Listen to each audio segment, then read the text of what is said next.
Hey, you guys, I am so sorry. I am super duper late, but I was just in the throes of a very fascinating and important conversation. And so I thank y'all for having shown up on time, and I hope you guys forgive me for being super duper late. But I think this is an interesting conversation as well, which is there value in removing the label of Black off of ourselves? You were going into it yesterday, Patchy, but can you kind of break down your thought process? And I'm just going to listen for a minute so I can get the full spectrum of what you're trying to say. Okay. Hello everyone. First of all, but basically, growing up in the black community, being me also thinking I was black because that's what I was told. Personally, I just thought it was a label. Didn't think much of it. But as I grew up, I realized that this term had a meaning. It just wasn't based upon how you look and a labeling of how you looked. It had all these attributes behind it. When I looked into the history, they were all negative, and the only positive things benefited whites back during slavery. So the question is, did it change much from then to now? And well, according to how my upbringing, a lot of black people's upbringing in America, not talking about any other place, no, it's a lot of negative things associated to the title, and people still use it as such, and they believe that those things is who they are. That's why a lot of people will say they can't do something because they're black, even though they haven't even tried. So what I started to notice was, even when I called myself black, I didn't feel that way. But for those who did, when I convinced them to remove that out their mind, things changed for them for the better. They start feeling they could actually achieve goals that to me were just normal, you know. So that's why I'm saying that it's such a negative history behind the term. Even if we want to go with, well, let's keep the term but change the meaning, I'm for that too. But it can't stay the way it is because there's too many black people or people that are labeled as black that they believe it to be negative. They believe their hair is bad because it's black hair. They believe they can't get a certain job or go in a certain field because they're black, and they have all these things in their head that a lot of times nothing's really occurring, nothing's really stopping you from doing things, but they believe because they're black they can't do things, or they're going to get hurt, or they're going to get you know stopped by the law enforcement for just doing something simple like going to the store. It's a lot of that is just paranoia and it's taught. So that's like a basic uh, reason why I came to this conclusion as I've grown. But you can go ahead. Okay. So I hear what you're saying about like there being negative associations with being Black. But the thing is, and I guess this is the same point that I was making last night, and I will open it up for other people to have different points of views to come up. The thing with me is this: our hair won't change no matter what we call ourselves. And the hatred isn't for Black hair, the hatred is for hair that doesn't look like someone else's hair, right? Whether we, no matter what we call it, we're still going to have Afro textured hair, right? And it's still not going to be what the majority of other people on earth have. And so if we dislike that trait, the dislike of that trait won't change because we remove the label. And the same thing goes with any other aspect of Blackness, right? Because those aspects are not aspects of Blackness, they're aspects of us. We call them aspects of Blackness because we are calling ourselves Black. But the reality is, the removal of the word won't change us. We'll still be who we are. And if there's a hatred for who we are, right, then it doesn't matter what we do or don't call ourselves because the hatred isn't in the name. Whatever name we attach to ourselves, whatever identifier we use, will still search out that internal hatred. Will still, society might still choose, or I know you wanted to really focus on us and how we view ourselves, we'll still feel those things when we see a person with a particular phenotype. And I don't know that the title in and of itself is going to adjust that. And I guess that's where I really give my pushback is I think the word black, I think people um, hate the idea of blackness. And they think by removing it, and I've seen this done in many ways, people wanting to be called indigenous, people wanting to be called African, people wanting to be called Moorish, all of these things. Um, People who say I'm a human, right? And you know what's interesting to me is um, even people who are not Black who speak about being human and things like that, that never causes them to want to remove their unique identifier, right? Even if it's just relating to their country of origin or their culture. Um, but with us, I think the hundreds of years of colonialism have made us, it used to be, what is that line in Alex Haley's Queen? You know, when she decided she didn't want to pretend to not be what she was, she started screaming, I'm negra, I'm negra. And she had not, like with a Southern accent, right? She had not embraced that. She tried to not be a Negro, right? Um, until she finally decided to just own that. And she didn't call herself Black, she called herself a Negro, right? I think whatever we call ourselves won't change internal hate. Internal hate is an inside thing. Whatever we call ourselves won't change our hatred of our hair. Hatred of our hair is an inside thing. Whatever we call ourselves won't stop us from being repulsed from by certain types of people in our community. Or is it a hope that by removing the word, then we can be considered the part of a wider community versus being related to other people who look like us? The thing is, when we see a patch of flowers, right? And all those flowers look similar, we identify whether we know the name of the flower or not that they're all the same flower. Removing titles or having no title doesn't stop us from being identified as a collective because we are all so similar. I don't know if that makes sense, and I'm going to give other people an opportunity to come up who have thoughts on this, either in agreement or in a middle road or with an adverse opinion on this topic, because I'm really interested in what everybody thinks. But what do you think to that? That the mentalities don't change and people can still collectivize us without a title? Well, people outside of black culture, they're gonna do what they do. I'm not gonna act like I know fully what other cultures do because I wasn't raised in them.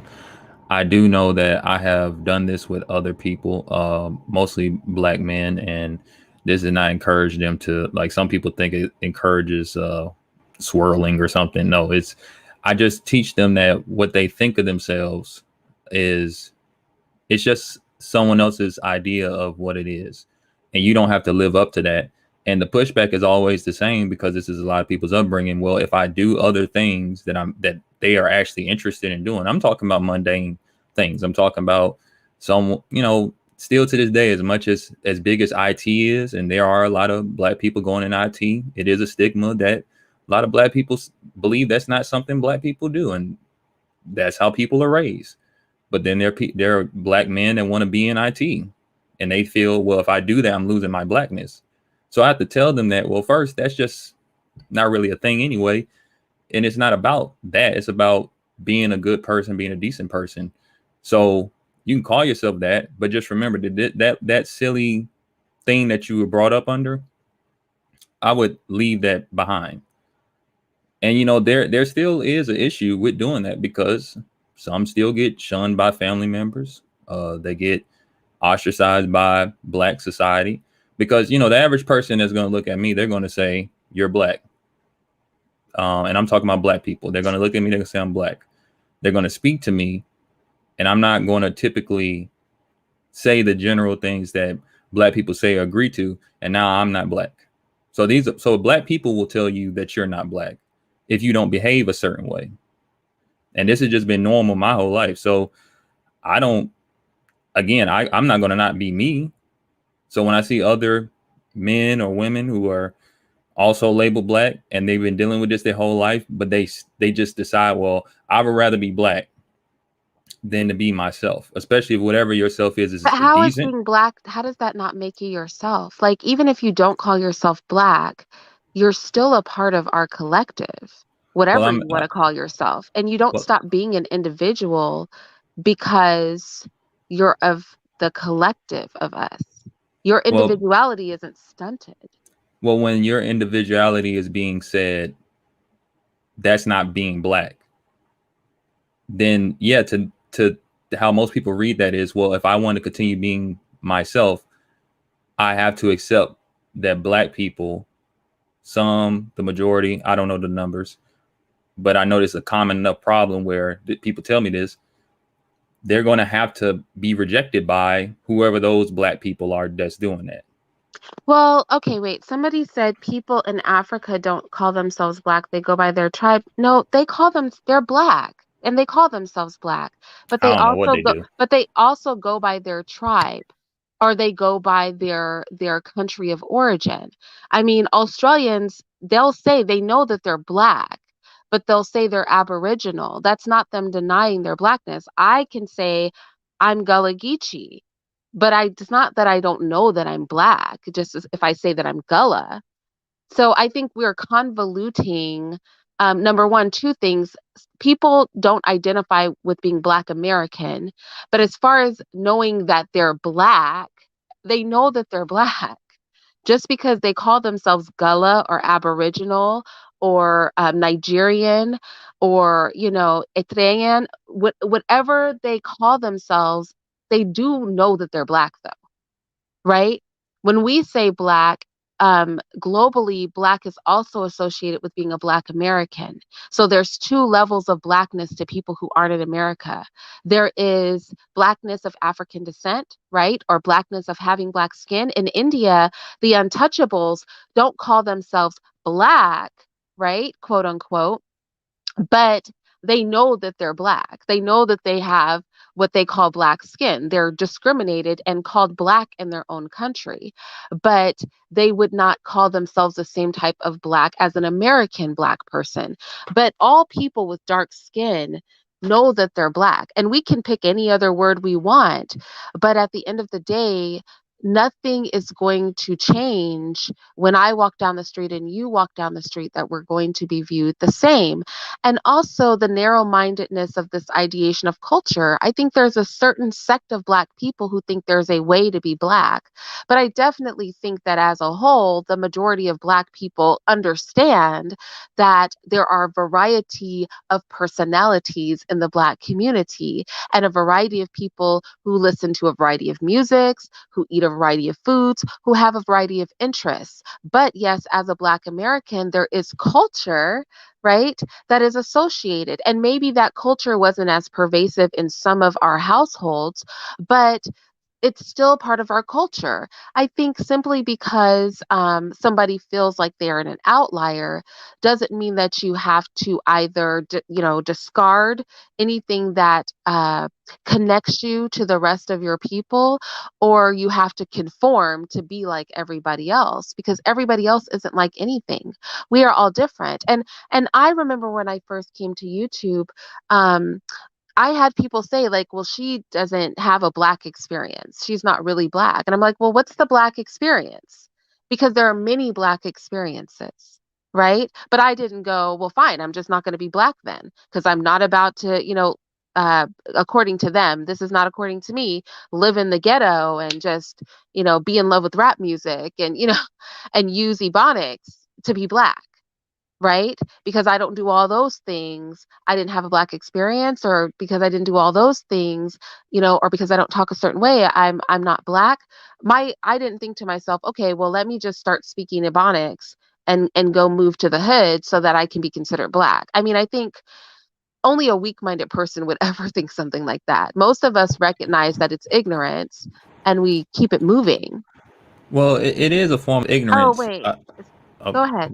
it is a form of ignorance, but you just the fact that you even brought that up, we were trying to tell you that last night that you describing your upbringing is I guess you would say an outlier from most Black Americans. Like I said, I'm strictly talking Black American. I really don't know what other people do outside of America when it comes to Black people. But if you experience that, now you decided that you're going to still call yourself Black, and you're just going to have to deal with when you run across those type of people, them saying you're not Black or you didn't have a Black experience. That's just what you're going to have to Well, do. I didn't decide I was going to keep calling myself black because I never considered not being black.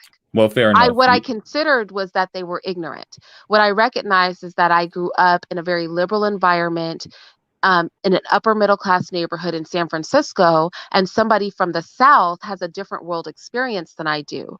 And so because they might go their whole lives and only talk to a white person if they're in a position of authority, or live in a neighborhood for years and never have a white person live near them, that their experience is different. But I never attributed it to being black.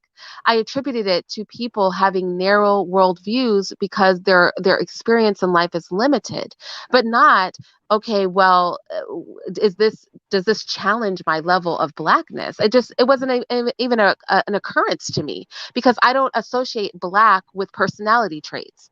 I associate blackness with my skin color, not personality.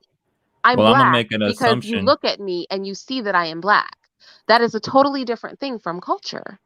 I'm gonna make an just an assumption that I believe your upbringing is valid. I mean, because it's your experience, but that's the majority of people don't think that way. And I'm not for conforming to the majority of people. It's just when you're trying to help the majority of people and they're telling you, well, okay, I want to do this, that, and the third. These things aren't negative, they're not criminal, but the majority of my family, my friends who are Black do not agree with these things. And they feel not to do them because they're saying, well, I don't want to not be considered Black and I don't want to be shunned by my family and friends. Well, I'm coming to tell you to do them anyway and deal with whatever comes with it. But they'll say, I'm not Black.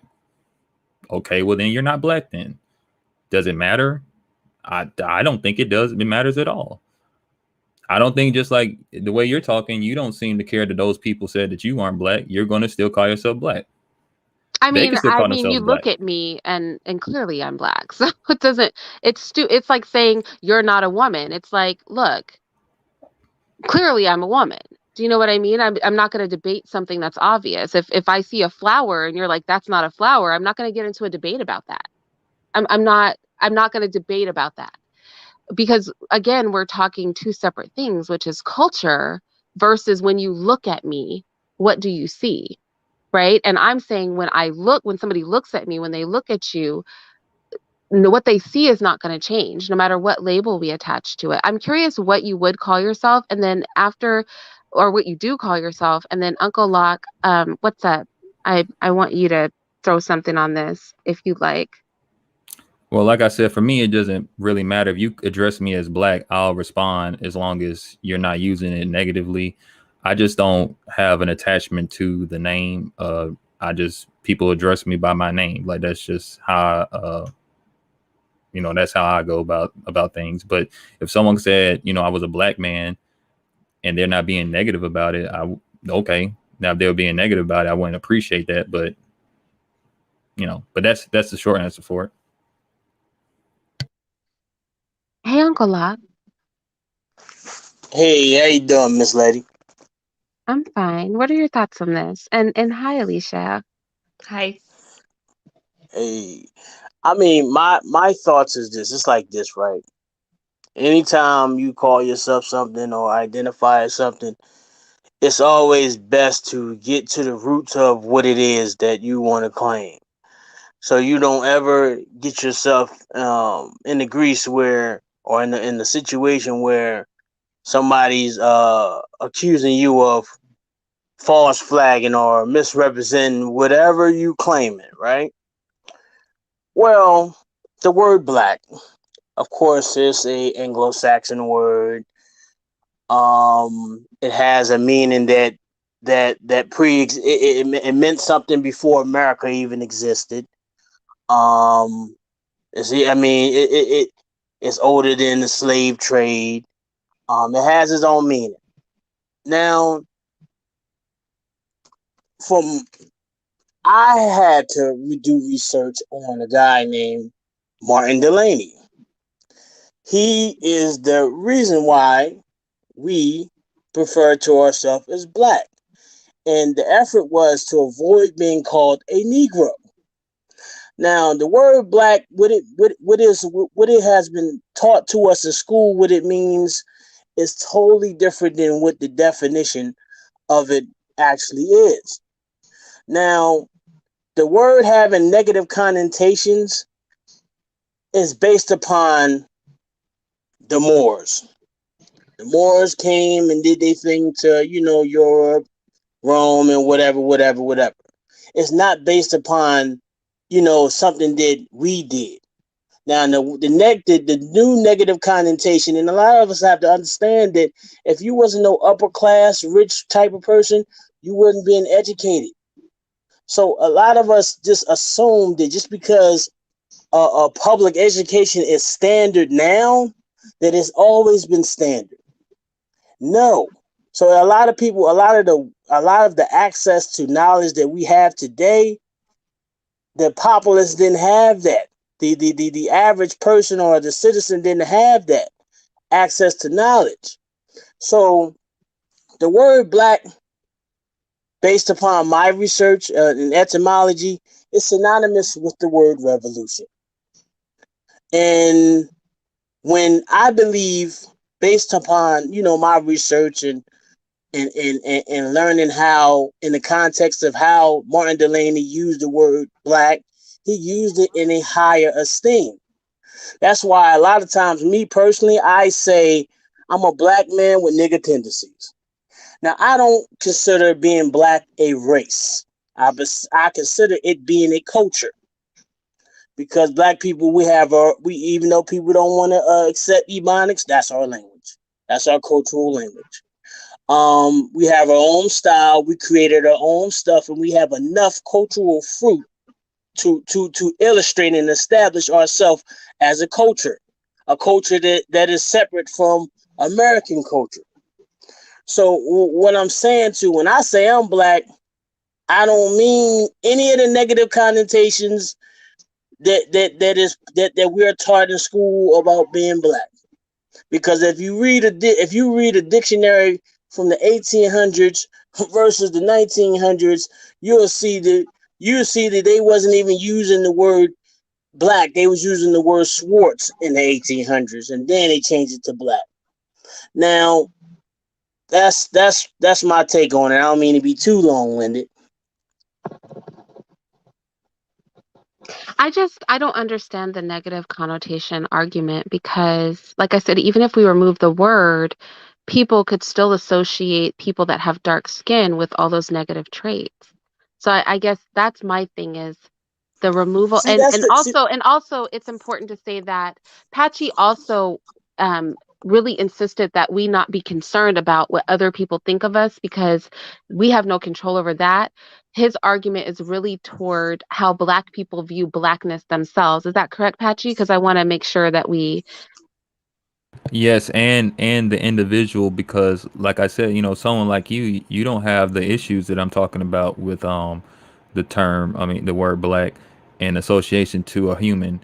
But when you're dealing with a bunch of people who do, and they feel, it's just like I have dreadlocks and my hair is no different than a lot of black people's hair. And my whole life they would say I had good hair. Just my hair is just like their hair. Why is my hair good? I don't know. Why is their hair bad? When I talk to them, especially when talking to females, because, well, sadly, somebody been telling them their whole life their hair was some black nappy a hair. Now, I wasn't told that. So I don't have this I negative mean, thought. They it's do. it's all about indoctrination and education. I don't mean to cut you off. I apologize. Those people been indoctrinated. They've been miseducated to have some type of self hate monster. Rise up in them. I mean, I've been indoctrinated. They attempted several times to indoctrinate me, but I'm so damn combative that I always resisted it. But that with that on top of that has nothing to do with the word mean. The negative connotations have nothing to do with what the word actually means. That's just how people have. That's other people corrupting other people. It's not based upon the actual word, but it's not even based upon how the word implied. Like I listen to people from different generations or different decades, and the word black has never so far has not I have not seen anybody use it from our culture in a negative context. I Only have. word that I heard somebody use in negative context is nigga or I've heard negro. people. I've heard people use black in a negative context, but I also think that I wonder, and then I want to give Alicia a chance to speak. And I hope I'm not butchering your name. It is Alicia, right? Yeah. Okay. So I want to give her a chance to speak. I want to say this. I wonder if it's possible to have a conversation about blackness as a concept that is attached to negativity whilst excluding everybody who's not a part of our community, because we did not decide to contextualize ourselves negatively. That was done for us, and many of us have assimilated outside definitions of our character. So is it even possible to have a conversation about the negative things attached to our persons, right, as a collective, without discussing who created those tropes? And I just don't know that it is. It would be different if this was a self-inflicted um, ideology about our people, but we did not create these ideologies about ourselves. These were impressed upon us, and many of us have simply embraced those things, even back into the times of slavery, right? Characteristics that weren't associated with slaves, right, were then used to create divisions by white owners, or in countries like Australia, divisions were made. You had white people come into Aboriginal villages and pull out the lighter children to breed them out. Right. So these divisions that we see and these negative connotations that we see aren't of our own making. So can we really speak on them without um can we really speak on them without considering the fact that all of these ideologies are from outside sources, and I think maybe that, rather than casting off a label, recognizing who's the source of these things would help us separate the negativity from it more than anything. I'm not sure. I'm just throwing that out there. Alicia, what's up? Hey guys. So what I wanted to say on the subject, and to me, like we all are different things. Like for myself, I see myself as Native American because my ancestors were Native American. And I do have some black ancestors, but I don't feel like a strong tie towards those black ancestors. However, like I'm very dark. So yes, I consider myself to be black, right? But also like Native American. And what I think is really interesting, like for example, my brother does not consider himself to be black. He is lighter complexion and he has like really straight hair. But I always look at him and I wonder, I'm like, Jeremiah, if you're not black, then what are you? Because in my book, you're either eumelanated, which is a chemical that makes you black, which is like a molecule, or you're not. So you either have eumelanin or you don't. So if you have eumelanin, you're black because you can get black. Go outside and you'll be black. So what percentage of native are you? Um, I have like let me think because like I know for sure that my great grandma is Native, and all of them are Native. A lot of my maternal grandmothers are not Black. So like all of my grandfathers are Black, but my maternals are very light skinned, white, and Native American. So, so this is what I'll say. So I have cousins, many cousins, and an uncle who are Native American. So I have an uncle who is lives on a reservation, right? Mm-hmm. And I have cousins who he fathered, Mm-hmm. like 6 of them, who are Black and half Native American and can Mm-hmm. go and live on a reservation right now because they have a father that literally is off the reservation. Mm-hmm. Um, as a Gullah Geechee person, my ancestors fraternized with Native Americans in the swamp for an extended period of time. I would consider myself Black though. Now, obviously, people will look at me and my hair type and my general phenotype and say, if you shake the tree, something's going to fall out. But maybe at best, I'm 15 to 25% something else. Mm-hmm. But I wouldn't necessarily categorize myself as white because Yeah. of that 15 to 25%. Not saying, that there's anything wrong with claiming it, but I wouldn't consider myself the way I might look at my children who are mixed, right? Or Right. I would look at my cousins who are mixed and could very well decide to swing to the Native American side of the street because they have an entire father that's off a reservation. Mm-hmm. And I wonder, and I'm not saying you're doing this, but I do see it in the chat, right? So I want to address it. And I think this goes to what Patchy is kind of saying, and you can correct me if I'm wrong, Patchy, that we have such a negative connotation of Blackness. I feel like always, you're not saying we're always trying to get away from it. I'm saying we're always trying to get away from it. You're saying we have a negative connotation with it.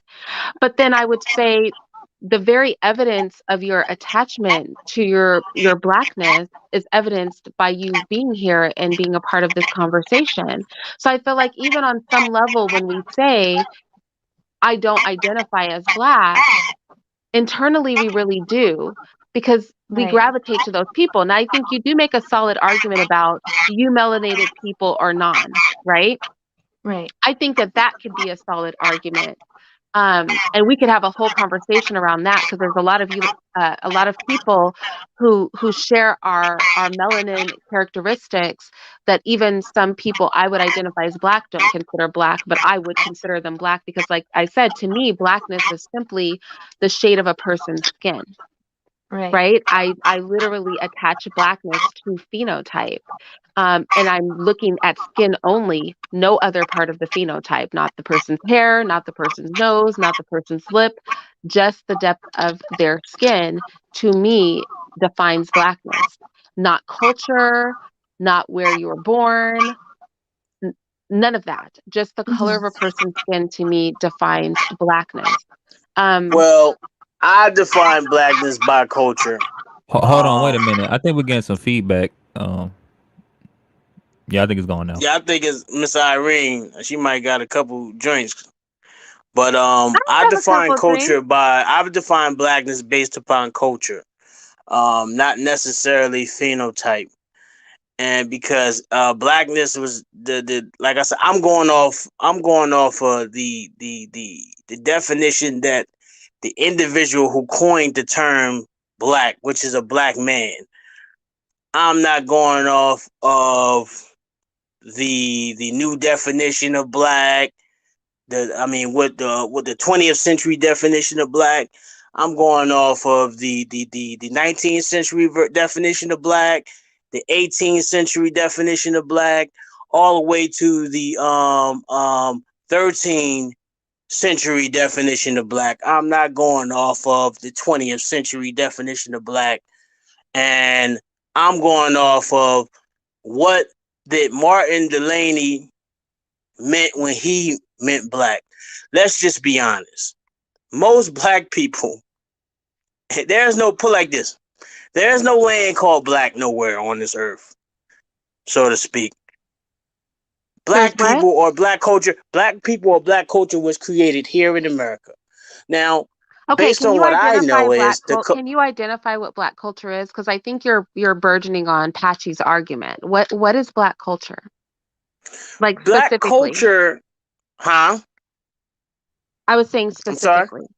I was saying specifically. Specifically, black culture is a collective of what I would say three different kinds of cultures. You have the I say native pre Americans, and I say the Africans that were brought here, and I say the Europeans. And it was created within the 13 colonies. And we kind of mixed and created amalgamation and like a gumbo. That is black culture. Now, Run it by me again. I I'm sorry. I mean I have Cherokee. I'm Cherokee on my mother's side, and I'm Geechee on my father's side. I just I But see, and that's a the lot of thing black. is I would consider Gullah, I would consider the Gullah Geechee Nation a culture and black as an identifier of phenotype. When I say somebody's black, the first thing you think in your mind is not culture. The first thing you think in your mind is skin. You're like, oh, okay, you're thinking somebody with brown skin of some kind. That's what you're thinking. Nobody I thinks mean, culture when they think black. When I say, oh, so and so's black, you're not thinking about hip hop or gumbo. You think you think automatically, okay, I'm painting this person a shade of brown, some shade of brown this person is going to be. And that's why I said, in truth, if we really think about it, black to me, and that's why when I did my video Decolonize, I identified all kinds of melanated people as black, right? That some people would argue about. When I look at the untouchables in India, those are black people to me. When I look at the Fijians, those are black people. When I look at the Australians, those are black people. All of Africa, black people. A lot of indigenous Asian people, black people. and you know When I it's look at Black crazy. Americans, black people, these are all black people to me. If you are of a darker hue, you are black in my eyes, and it's regardless of culture. I don't care if you're tinging finger symbols as an Indian, or wearing a headpiece as an Asian, or a grass skirt. I don't care. It's all black. I would say this not to get off subject, but the strangest thing about it was the Untouchables. They created the chapter. They had a chapter of the Black Panthers, and so did the Aboriginal had a chapter of Black Panthers in the 70s. But continue. Yo, can I interject what Irene is saying? I disagree. Sure, go ahead. Yeah, Irene, um, Native Americans in America, they had three main different tribes, actually. A lot of Native Americans east of the Mississippi River slept with the slaves. So that's why you might think they're black. They are darker. The ones out west, they did not as much. Actually, Native Americans were slave owners in Oklahoma. And the Native Americans, when they freed the slaves in Oklahoma, they gave them free land. And that's how they was able to have Black Wall Street. The reason why them black people in Tulsa, Oklahoma got so rich is because their slave owners were Native American. And when they freed them, they gave them all the land for free. Okay, I don't understand what you're disagreeing with. That the one drop rule, that is racist. And No, I agree with that. I don't think the one drop rule qualifies. I I never said that. yeah, but you think everybody's black. No, I That's didn't say wrong. everybody's black. I said I believe if you are of a darker hue, if you have dark skin, to me that is the identifier of black. Because if I say that person is black, the first thing you think of is dark skin. So that's what I was saying. I'm not Can saying you give us an everybody's black. example? Everybody's not black. Can you give us an example, like what's the lightest someone is, and then you won't consider them black according to you? Oh, what is this? Okay. What is the lightest somebody can be and I won't consider them black? I think, Yeah. I think this becomes dicey because I think this is more delving into like a race conversation, right? So this is what I'll say because we talked about this yesterday. Humanity is on a spectrum, and I reject the concept of race on the whole, right? I just don't believe in the concept of race. But if we're having a discussion and relevant discussions about the placement of darker skinned human beings on this earth, then I'm going to not have to put a skin color on that. If I say this person is black, you picture in your mind all those shades. I don't have to identify that. I don't have to say up into the point of like, this person, you're black. I that's not something that I have to do. I don't have to say, or unless you're an albino. I don't have to do that because I think when people ask, well, how do you define it? How do you define this blackness? I think when people do that, it's very disingenuous because nobody questions what comes in their mind when they think a black person. And even when I have a sister, one of my siblings is not our color. She's lighter than we are, right? And she is ambiguous. And that's where that term comes from, ambiguous. Now, as a black person, I see her and I'm like, okay, this is probably a light skinned black girl, right? As a black person, I know that. But in reality, she's ambiguous looking. And that's why we have that term ambiguous. Ambiguous means that you are in, because humanity is on a spectrum, you're in that middle ground, right? You're not automatically what comes to mind when we think black. You're not automatically what comes to mind when we think white. You're in the middle and you're an emulsion. You are the thing that makes the circle, right? You are the thing that creates the spectrum ultimately. And so I think, there's no need for me to identify it past that because we know what black looks like. And I'm not talking about phenotype. We know what black skin looks like. We know what ambiguous looks like. And we know what white looks like. Ambiguous can also be considered what mixed looks like. People whose phenotype is an emulsion of the two extremes being white and black, because humanity is on a spectrum. When we have these conversations, to me, it's important to identify blackness because and even whiteness, right? The ambiguous people, they're in the middle. But it's important to identify those two things for the sake of conversation in this modern era, even though I don't subscribe to them being valid, because those people who are black, those people whose skin color comes to your mind when you say that's a black man or that's a black woman, that dark hue, those people are being oppressed globally, severely. And so I think at that point, we know what we're talking about. And I think that is I think any games that we play outside of that is like, how light is it? How light do you get before, you're not considered black? I think that that's just at that point playing games, because we know what a black person is. We know what an ambiguous person is. We know what a white person is. Nobody has to identify that for us. Nobody has to say, I understand when you get close to the borderline, there's if we want to be, petty about it, when there's some borderline between super dark and like brown dark, there's some borderline between being black and then moving on into a more ambiguous sphere. Yes, we know that there are these borderlines because humanity is on a spectrum, but those borderlines don't prevent us from understanding what is unambiguous, right? What is unambiguously black, what is unambiguously white.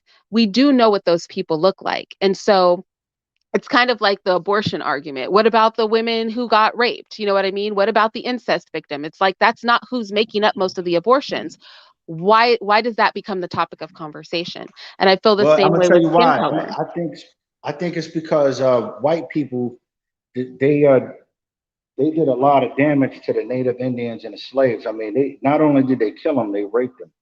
They did them so dirty. You know what I'm saying? And a lot of people are mixed. They feel sorry for the Native Americans. They really did kill a lot of Native Americans on the east, like east of the Mississippi River. You're not gonna find them like that unless you really go out west. They really did a number. The Seminole Indians slept with the slaves. So yeah, a lot of people like Kwame Brown and all that. You could tell he's mixed with like African and Indian. You know what I'm saying? They did a number, but um, no, I just think that we shouldn't be so, hold that white and black shit. That's the white people created. Personally, I'm light, but I don't like white people. You know what I'm saying?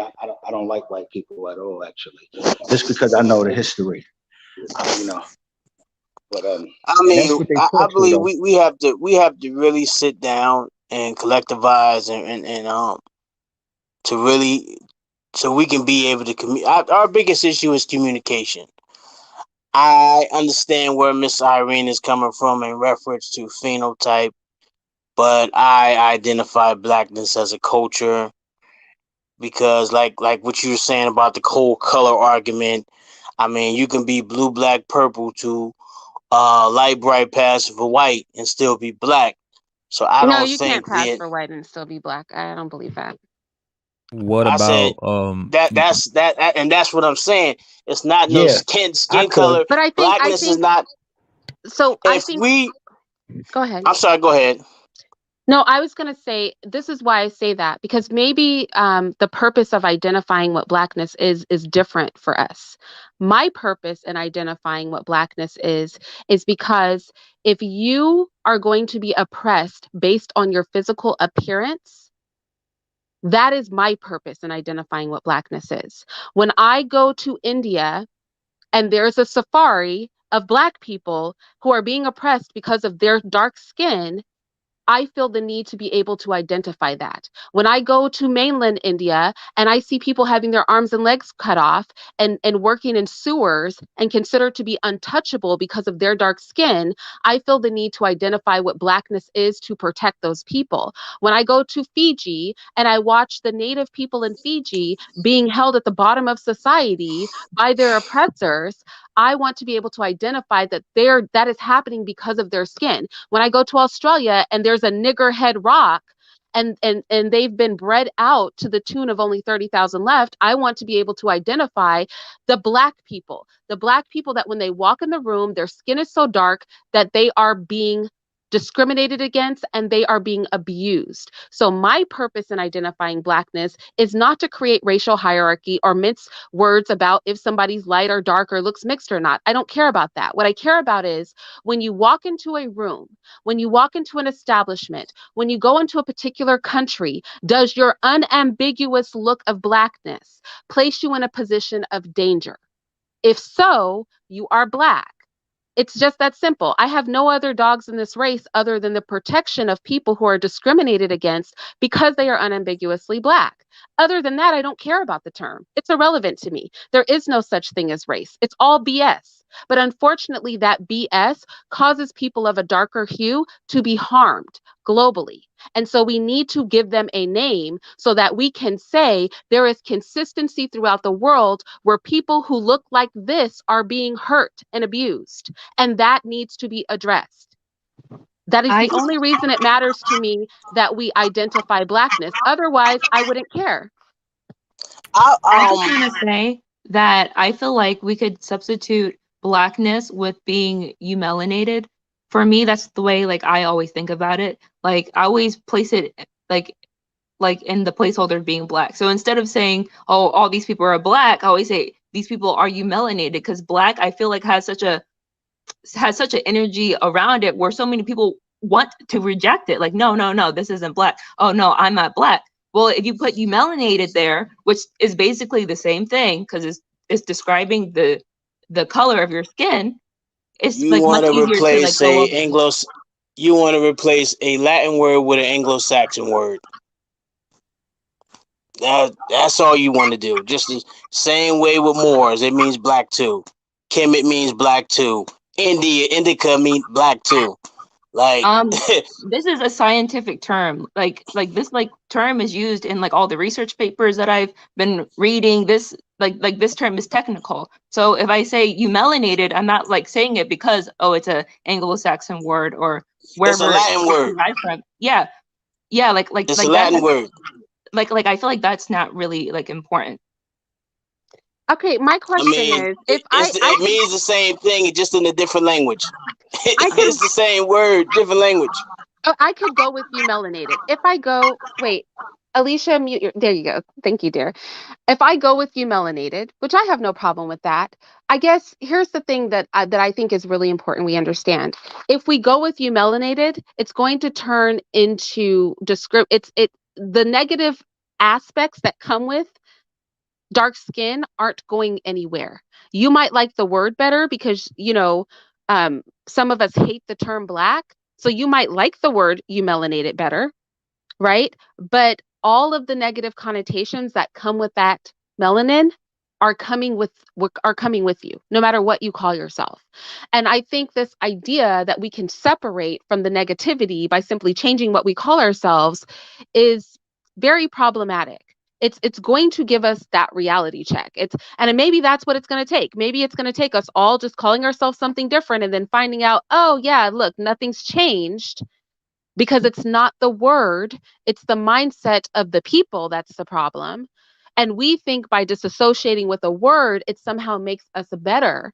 It somehow is going to make things better. It's somehow going to make us feel better about ourselves, because superficially, maybe it does feel better, right? To say, oh, I'm mixed, or to say, oh, I'm Aboriginal, or to say, oh, I'm Native. Maybe that does make you feel better. But I'm going to tell you something. Your state in the world doesn't change because you change the title, because the title is not the problem. And we need to face the problem head on, which is the mentality of people and discrimination based on phenotype. And whatever we call ourselves, that is going to carry onward. That is going to keep happening. In India, they're called the untouchables, right? In Australia, they're called Aboriginal, right? They're called different things throughout the planet. They are called different things throughout the planet. But the mindset that is attached with Blackness that degrades them never changes. And so the very fact that Black people do exist on every continent, native to those places, and are equally discriminated against, and all are called by different names, ought to let you know that the name is not the problem. It's the mindset of people that are the problem. And even that self-hatred, because that's what it is. Our self-hatred at the idea of Blackness is a mindset. The Aboriginal self-hatred at the idea of being an Aboriginal, right? They had to come to a place where they identified with Blackness because they finally recognized it was their Blackness that was causing their discrimination. And I think instead of running from this, we need to, because we think we're running from a word, but we're running from being categorized with a group of people who we view as the most hated, the most disliked, the least of. We're not running from the word. We're running from being associated with what we believe to be the worst of the worst. That's what we're running from. Hey, Irene. Yeah. So the way that I use eumelanated, I think eumelanin is a beautiful, wonderful molecule. Like I love learning new things about it. It's the bedrock of biotechnology. So when I'm using the word of eumelanated, I'm really speaking about its capabilities. And me saying I'm a eumelanated person isn't really running away from my Blackness, is running towards it. I definitely, like I said, I would roll with you melanated over anything, as long as we rolled with it with the understanding that all of the tropes are coming with us, no matter what. Well, I wanted to say this. Thoughtful Knight said something that goes back to what Pachi was saying, which is they're not Black because they're not, it's not because they're Black, it's because they're not white. Australian Aboriginals are clearly different than Black Americans. How? Well, he said Africans, but like I said, I'm not speaking outside. Oh, sorry, then Black Africans. How? I'm not speaking outside the country because unless I do enough research and communicate with the people outside of the country, I don't feel comfortable. I don't know what happens in Australia, but I will say this: something Irene said is something I've been hearing my whole life, and this is another issue that I've seen in American Black culture. Irene basically said, if I misunderstood, she can correct me, that she associates Blackness with other people from other places due to the what was the word she used? Skin color. No. When you were talking about you stand by the Aborigines and who else did you say, the Untouchables, because of the discrimination, right? No, their skin color. It's not because of the discrimination, because lots of people are discriminated against. Well, you It's mentioned something because though they are that being along that abused. lines. No, I specifically because they're being abused based on their skin color. That's the basis of their abuse. In Okay. India, the untouchables are being abused because their dark skin is considered by their religion over there to be a curse. That they were given dark skin as a curse. And so because of that, they're treated badly. It's literally because of their skin. And so, Well, yeah, it's not the discrimination. It's because the discrimination is based on skin color. this is what I'm getting at is that I believe people use the word oppression, and there is a bonding with oppression when someone is no longer oppressed or does not feel oppressed or is willing to fight oppression. Those who just linger in oppression don't get along with someone that's saying, I don't want to be oppressed no more. Even if I am, I'm going to fight it. In Black American culture, there's a lot of Black people that feel they're oppressed. And if you say, I'm not oppressed, or if I am, I'm going to fight it, a lot don't like that because the bond seems to be the oppression, which goes back to negativity. Yeah, of course there can be a bond with being oppressed, but when that is the only bond and people who want to have attachments to you don't want to let that go because, well, then we won't have a connection, then that's an issue. Do you think it's the only bond though? It's like we would For not a say lot of this, people, yeah, but that's here's how the they view it. thing. We would never say this for anything else. Well, I want to get to that, but um Knopf's, is it Knopf's? Givens said, I'm black, but I'm a quarter white. I look black, therefore I am mixed race, but I am black because of my phenotype. My phenotype is black. Well, honey, if you're mixed, I'm mixed. I don't think, I think we use mixed very loosely. Um, Humanity's on a spectrum anyway, so that's like a whole conversation. But I don't know if we're talking about mixed race in the traditional sense. I don't know that a quarter of something, most Black people are 15 to 25% white. That's most Black American people. That's almost all of us in Black America. We're almost all 15 to 25% white. So I think I just want to throw that out there. I don't know. It's up for debate. Who thinks if you're 25% something else that you're mixed race? I personally don't, because most of us, in that case, we're all mixed. And I I would think a say on lot a of people logical. make that argument because this is another attempt to get away from Blackness. Like we'll make any attempt to get away from Blackness. It's insane to me. I'm not saying you're doing that, Naf. I was saying, like in general, I've heard people just claim mixed race or say everybody is mixed to get away from Blackness because it's always Black people doing it. And I want to speak to what you said about oppression being the common thread. We wouldn't do this with anything else. We would not do this with anything else. We absolutely would never do this with anything else. The reality is, oppression is not our common thread because that's our choice. And this is where we start to put the onus of the problem on the people who are in the state of being on the receiving end of that issue. Oppression is not a link that Black people are grabbing onto because they don't have anything else. Oppression is not a decision that we've made for ourselves. I have many other things in common with other Black people. But the most pressing issue I have is the human safari in the Andaman Islands. The most pressing issue I have are the arms and legs being chopped off of Black people in India. The most pressing issue I have are those slums in Brazil. Now, that is not my choice, and that's not the way that I want to bond. But I do recognize that if people are being discriminated against to that degree, simply because of their skin color, then I cannot think that in a world where you can fly to one country and buy and sell Black people like cattle, or view them like they're on a human safari, or have them scrub your toilets and sit in the back of the class, that when you get back to America, your perception of people who I look like won't transfer to your treatment of me. So I don't want to bond over oppression. I don't think any of us do. But I think that if a group of people is choosing to globally engage in violence against people based on their skin color, how are we not going to discuss that? Like, it's not even a desire at that point. It's not even the only thing that bonds us at some point. But it ends up being a very serious thing that has to be addressed. And I don't think that the shame of that is not our shame to carry. The shame of that is the shame of the people that are engaging in those barbaric behaviors. It's not the shame of those of us who say, look, we really need to stop the global culture of attacking people because their skin is dark. The shame is not on us.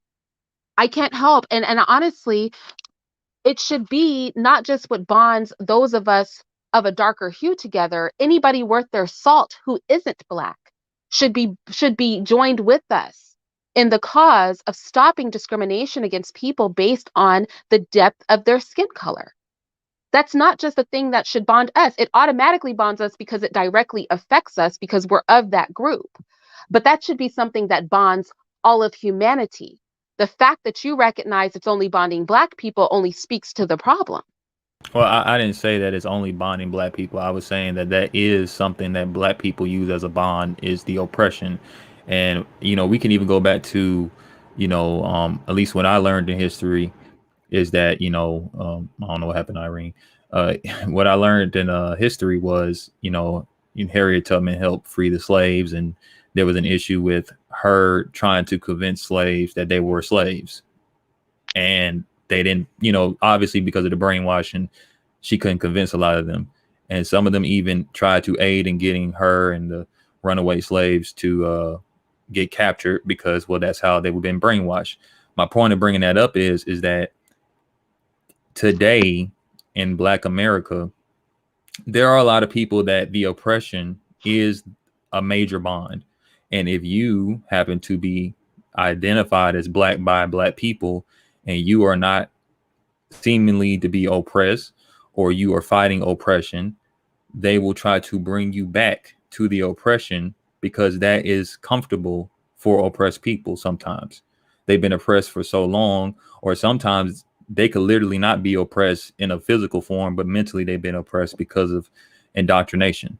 So they're going to bring you back because, well, misery loves company.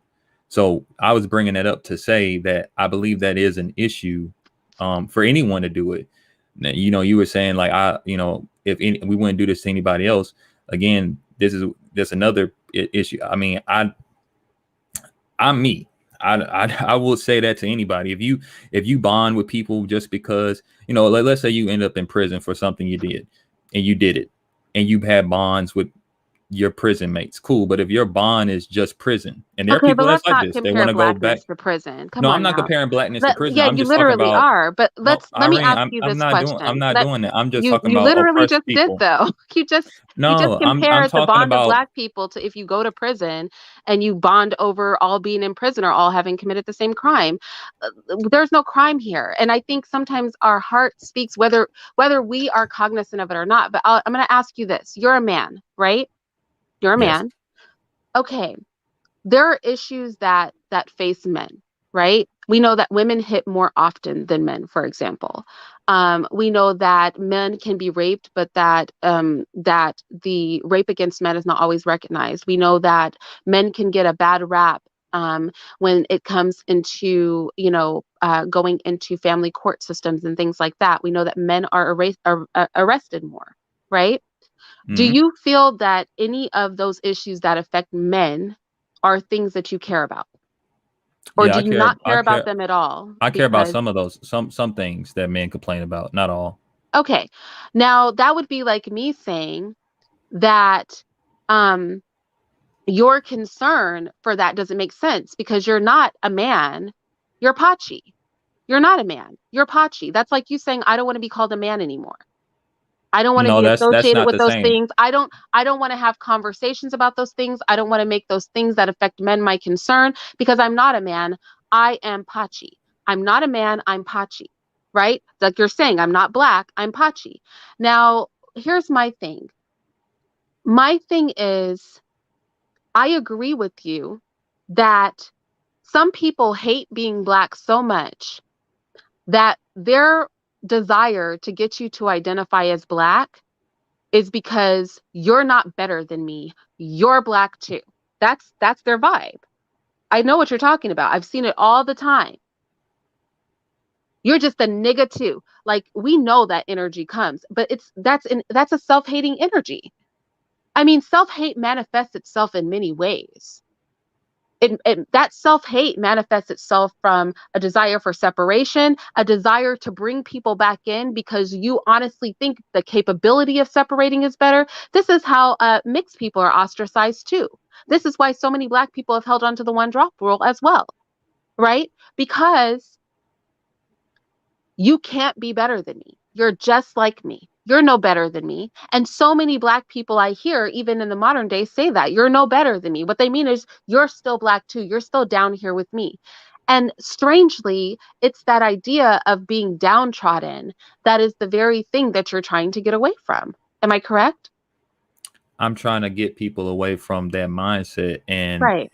and if you are not affected by that and still identify as Black, that's perfectly fine. As long as you identify as Black does not hold you back in life, and you don't let other people call Black hold you back or guilt you to hold you back.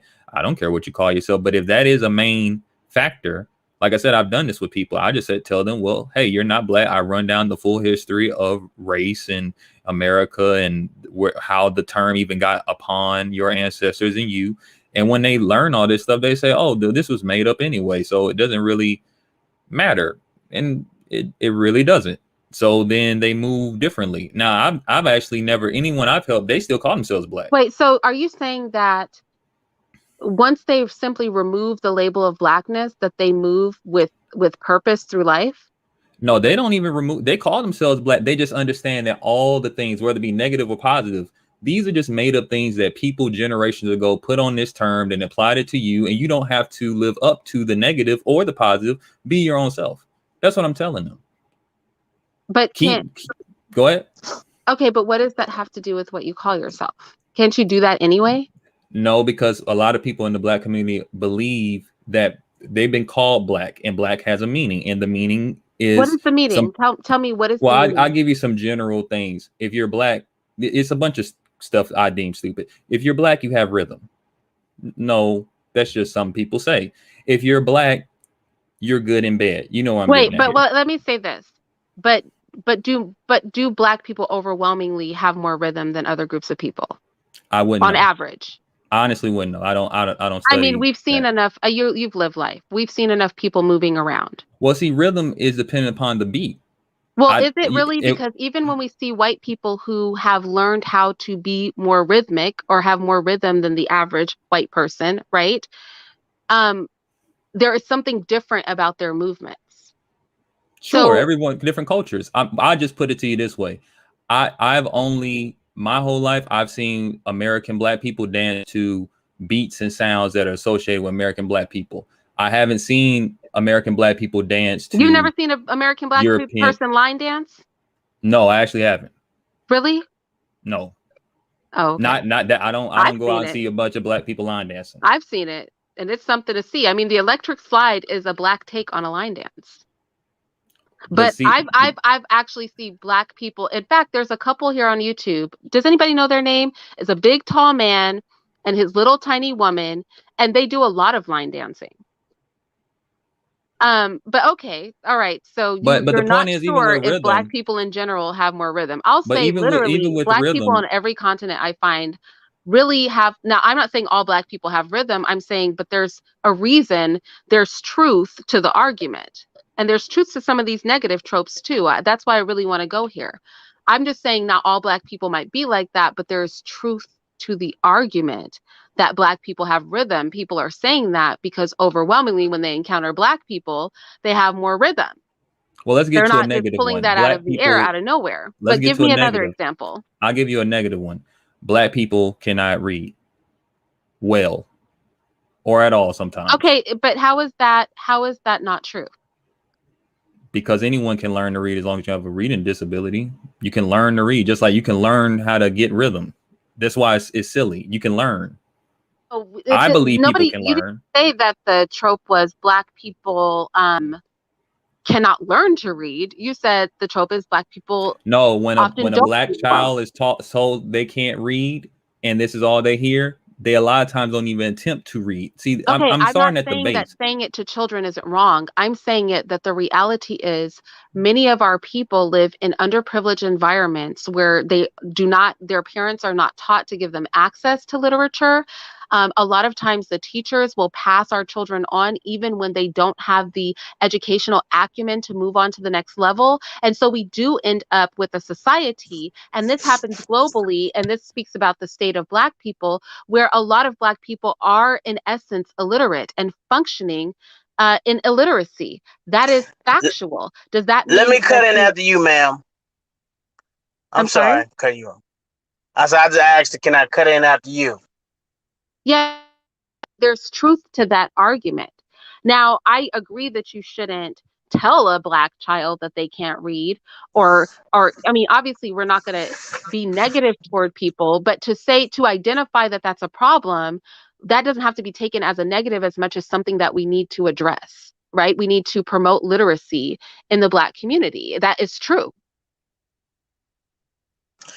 Um, a lot of the negative things that I'm hearing that he's saying that is associated with the word black is not based upon actual Black people.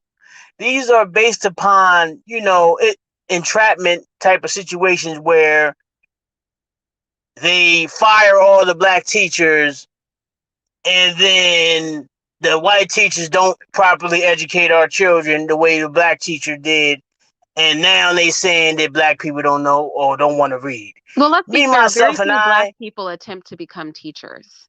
I mean, in fairness. I mean And the first teacher I is the understand parent. what you're saying, but that hasn't always been the case. Well, I'm saying Historic. obviously, because of segregation, we have far fewer Black teachers, and I think segregation in America played a part in that. I get what you're saying. My point is this, like me, prime example, right? I was a person, special education where I wasn't taught how to read. Now, I had to teach myself how to read at 13. That's why I am so scientific when it comes to words, because I get to the intimate, the Latin, I get to the root of words, and I break down each syllable and each prefix or suffix. That's why I'm so intimate with words, because I was classified as illiterate. That's why when I'm like a word nerd. You say a word, you got to stand on that word, because I was diagnosed with, and I was in special education in the school to prison pipeline. I experienced that. You understand what I'm saying? So in that situation, it was based upon um the teacher wanted me to act like a girl. I didn't want to act like no girl. I asked questions. You know what I mean? She get disrespectful, and I retaliate, and then it was just a competitive school experience. So that ain't just because, and that's basically it. A lot of the issues that he's having is not based upon stuff that Black people actually birthed. These based upon stereotypical things that people put upon us. I'm Well, not well, done, but I'm. this no, is what I I'm asked saying. him to define it, and you've given two things.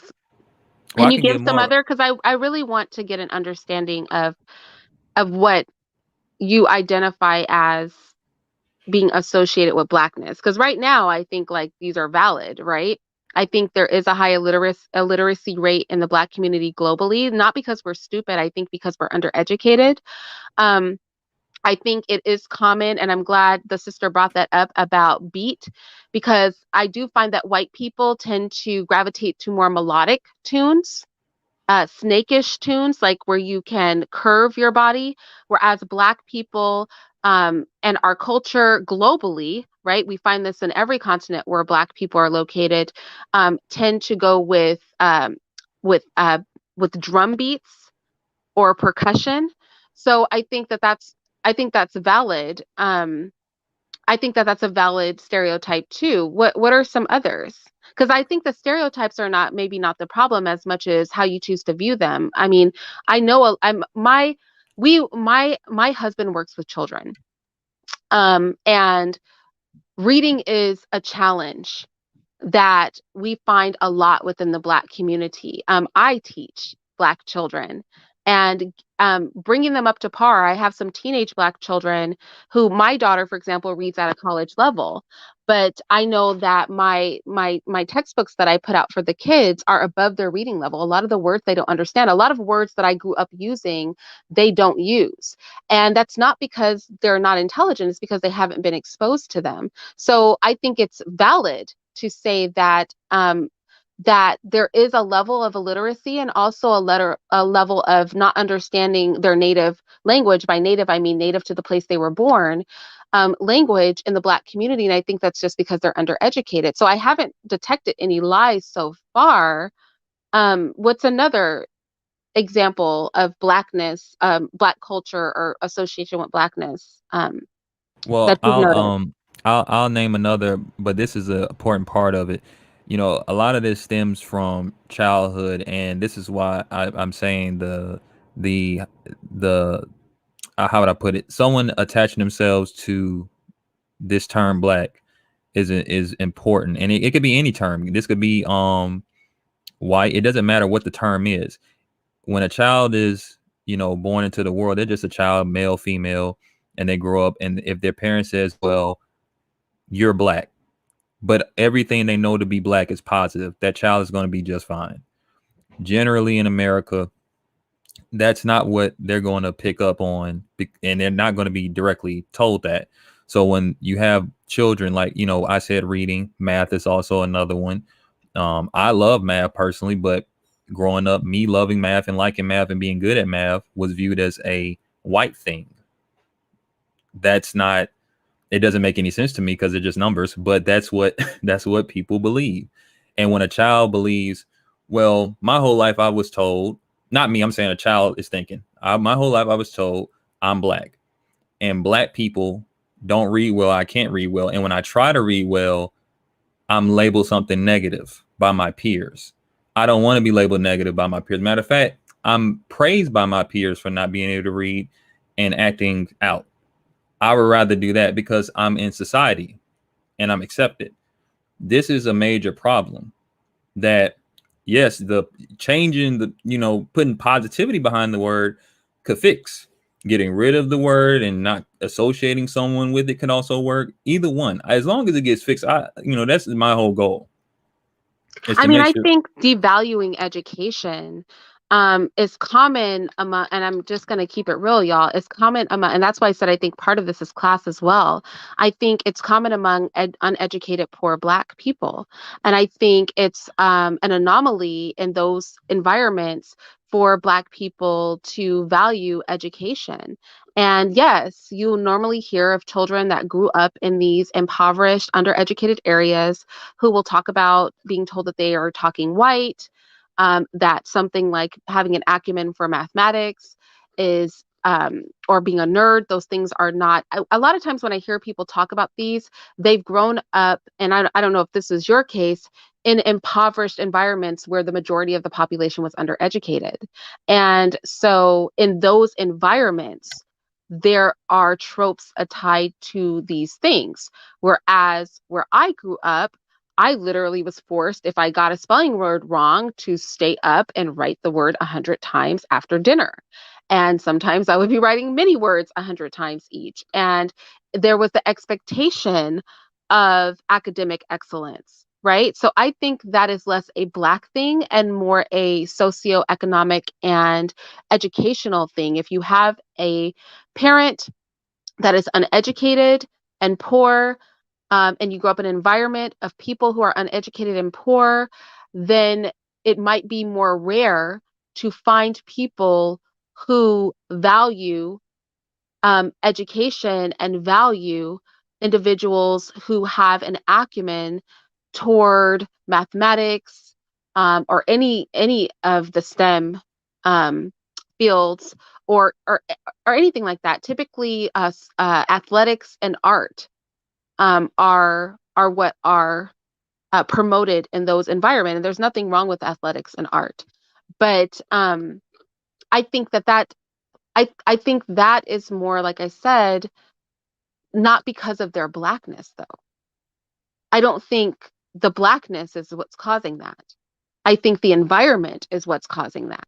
And I think that's why it's really important that instead of having these divides between the classes and the educational brackets of Black people, that we start to engage each other more so that we can pull from a lot of what each class has to offer. I mean, each group of people has something valuable to offer.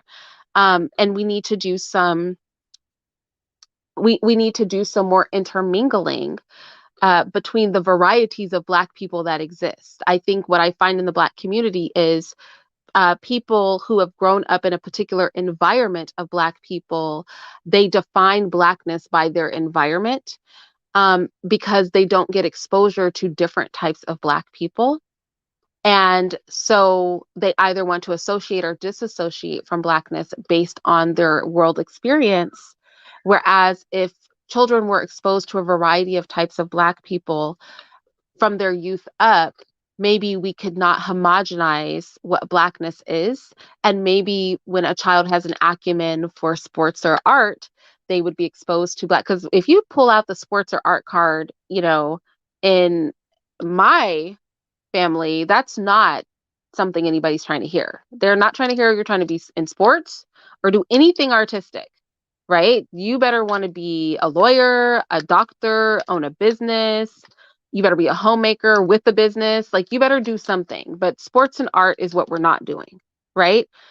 But so a child that grows up in an environment like mine would benefit from being around Black people where sports and art are promoted and appreciated and nourished. And a child that grows up in an environment where education is not valued, or mathematics is not valued, or engineering is not valued, would benefit from engagement with Black people where they're going to be all about that. And I don't think it's Blackness that's the problem. I think it's being isolated in one type of Blackness that makes a lot of Black people feel alienated and as if they want to detach from what their world experience has been. But I really want to stress that Black culture and Blackness looks many ways. And I don't mean phenotypically, even though that's true too. I mean in execution, right? And so, I mean, do you think that's a fair statement, Pachi? I think it's absolutely fair to say that there's different types of cultures. The issue is, again, you might disagree, is the labeling. It wouldn't make sense to call ketchup ketchup and mustard ketchup, because then it gets confusing. So when you brought up, it's not Blackness, I would, I say it's the culture. It's a cultural thing. Like when you said in your household, they wouldn't put arts in sports. That is, again, just my perspective. That's abnormal for Black culture, because they would push arts and sports before they push anything else. And a lot of times it's not for a positive reason. It's a lot of times because they feel especially if you're a male, you can't, what else you gonna do? That's what you're known to do. Black people play sports, so go play a sport, go rap, go sing a song. That's really what it boils down to. You try to do something academic, they might encourage it, but it's not the same as the sports. It's not the, so the cultures are, the culture definitely matters. I do agree that people need to see other types of cultures. That will help people. Like, if you go to college, not necessarily community college, because then you probably just be in the same old spot you in. But if you go to a normal college, you will meet people from other cultures, hopefully, and you'll get to learn about how other people think and move, and maybe it will give you new ideas and stuff like that. Or just go out and mingle with people, travel. So I do think that's important to do, for anyone to do. But again, what I know of Black culture, a lot of people are raised to not like pretty much anyone that's Black. I mean, if you're Black, that's fine. But anyone outside of Black, especially if you're white or whatever they identify as white, they would suggest you don't even mingle with them. So then you're in a box, like you said. You're in a box thinking one way. Let me say this. I don't. This is strange, and it's the reason why it's so alarming to me is because it's just like the whole concept. Everything that we call ourselves is a label. A man is a label. A woman is a label. I mean, every culture that exists in the world is a label. And each label have a definition that you have to either, if you choose to uphold by it, then that's what you is. If you don't choose to uphold it, then that's what you ain't. I don't consider, just like the way certain people usually loosely use the word man. If you ain't respond, if you don't fulfill the requirements of being a man, then you not no man. So it's just like with blackness is there is a criteria that we all do subconsciously in order to sustain that or fulfill that requirement. And I understand what Miss Irene was talking about in reference to how she mean, which is true. And for the past couple of years, black has a broader reach to go along or to go along with other people who are globally oppressed just as we are. But at the same time, and that's due to black people in America reaching out to other people around the world and them identifying with our struggle and with the intention for us to be collective and productive together in order to get this monkey off our back. I understand with that aspect, but I mean, when I think of blackness, I think about being innovative. Like, and even to go on what she said, I don't think that our phenotype is why we are being oppressed. I think that it's our capabilities and abilities and skills is why they mess with us, because we are ATM machines. They know that we are so innovative and creative that we're going to come up with something and create something that they can profit off of. So I don't think it's just simply our skin or pigmentation that makes us black. I think it's that our God-given natural capabilities that makes us black. And again, like I say, black is synonymous with the word revolution. You know what I'm saying? And I say that to mean that it's about coming out of darkness, going into light, and back to darkness, and being repetitive with it. The reason why the educational system miseducated us to believe that black has negative connotations because they don't want us to fulfill the actual definition of the word black so we can get this monkey off our back. That's the difference between being black. I make a distinction between being black and being a Negro. The Negro is the one that complied and gatekeep and hold us back. The black is the one that always keep on fighting so we can be liberated and have the pure sense of freedom while we here. Those people who fought for our constitutional protection, they were black. The motherfuckers on the individual on the Confederate side who was black, who fought against. So we can't get fought against us getting our constitutional protection. They are Negroes.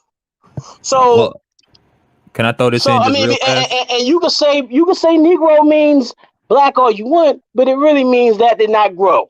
It's a colonial word. Let me the prefix NE means not that. Grow is a German word. The NE is a Latin word. They took those two compound words together, and it means that did not grow.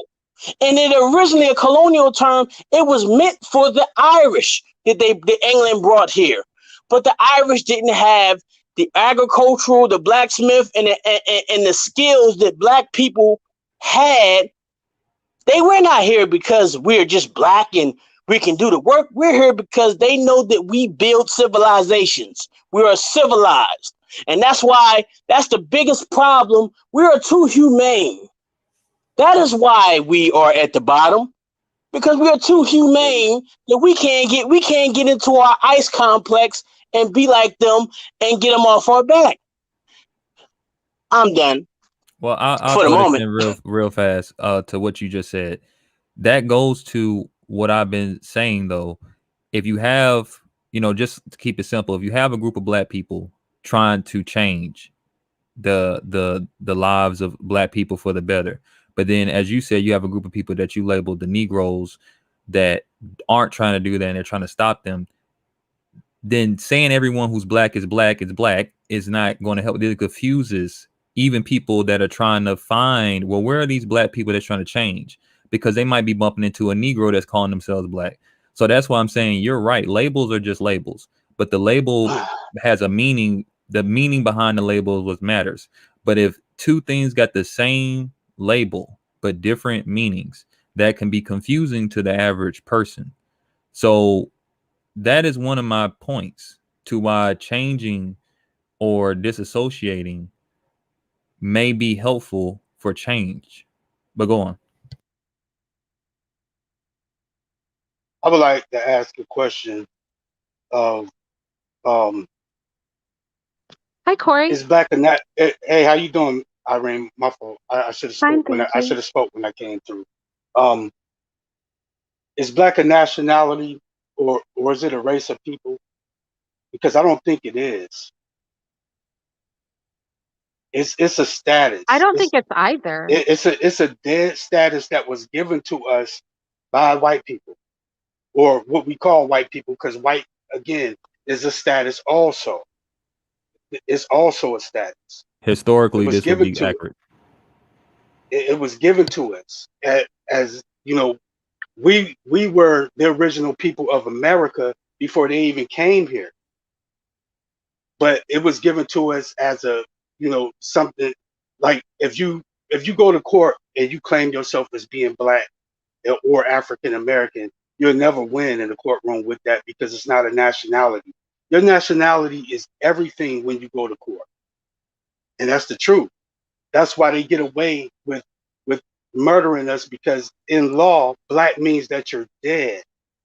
If you're already dead, then they all they do is use what is it double jeopardy to get off. So That's you're how they saying you get should off. say you're American when you go to court? Of course I do, because that's who I am. But yeah, but do But we the, even get but the race when we go to court though? Excuse but me. that word is not black in the color of law. That word is morgue. More. It's MOR. It's not black. That's a different two different words. You and I'm black. I went to court. I faced trial, face a life trial, about to go to life, get life. I won because the law, because they didn't follow the law when they tried to do their thing to me. So I don't know about all that. I beat my case. I was Uh, facing life, 40 years minimum, and beat it, all while saying I'm black. I'll On the I'll job application or whatever, I cross out African American and I put black there. I don't know what you're talking about. I'll say this. I don't think it really matters one way or the other because this is why when we get into like these types of conversations about how valid identifiers are to operating in society, this is where I check out because I'm like, what would solve all these? It wouldn't matter what we called ourselves if we had a revolution and then the system was just a totally different system. Then we wouldn't have to debate over nationality, et cetera, because the problem is anything that we believe is only as valuable as our ability to enforce it. And so until there's violence and blood behind any ideation people have, there's no enforcing it. And so even conversations about how we navigate the legal systems in my eyes are moot because the legal system is capable of violating itself. Right? The system is designed so that they can violate their own rules and regulations, no matter what our understanding or the depth of understanding we have of them are. So then the only real solution to any level of injustice or inability to have upward mobility as a collective in society really does come down to violent socio-political revolution. So I rarely travel down the paths of identifiers as a way to navigate in this society better and claim rights, because to me, the only rights you have are the rights that you can defend, and defense requires violence and bloodshed. I just want to throw that out there. Well, I don't think it's going to be violence and bloodshed this time. It's more spirit. It's more on the spiritual level now Wait, whoa. Javier, which one's than the it's real ever you? been. I'm so sorry, Corey. Javier, which Oh, one's the you real good? you? Javier, there are Hey, two. can you Oh, hear that's me? the real you. Okay, go Nah, it's ahead. I'm sorry, Corey. Oh, you good? I think it's more of a on a spiritual level than it is anything right now, because it's going to be some violence because it's always built that way, but this time it's a little bit different. It's a little bit different. It's a little more. It's a little more things going on than meets the eye. Okay, Javier, what are your thoughts? And then what happened to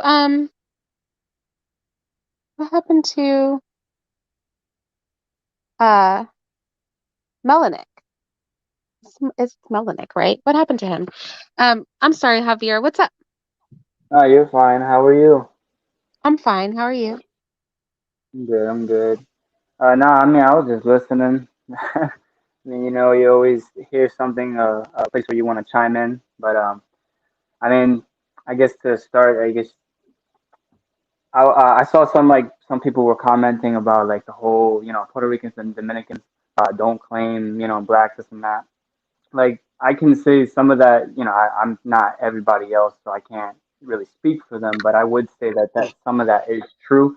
However, I don't do that. I've never done that. Like I'm dark. I would be. I guess you can consider me dark skinned like naturally dark skinned Puerto Rican. But like for instance, my mother, she's light skinned Puerto Rican with more like Spaniard, other things in her. While my father is dark skinned, while he has Chinese and whatever else there may be there. We don't know. I mean, even statistics and percentages. Like I don't. I have an issue with it because there could be many different inaccuracies.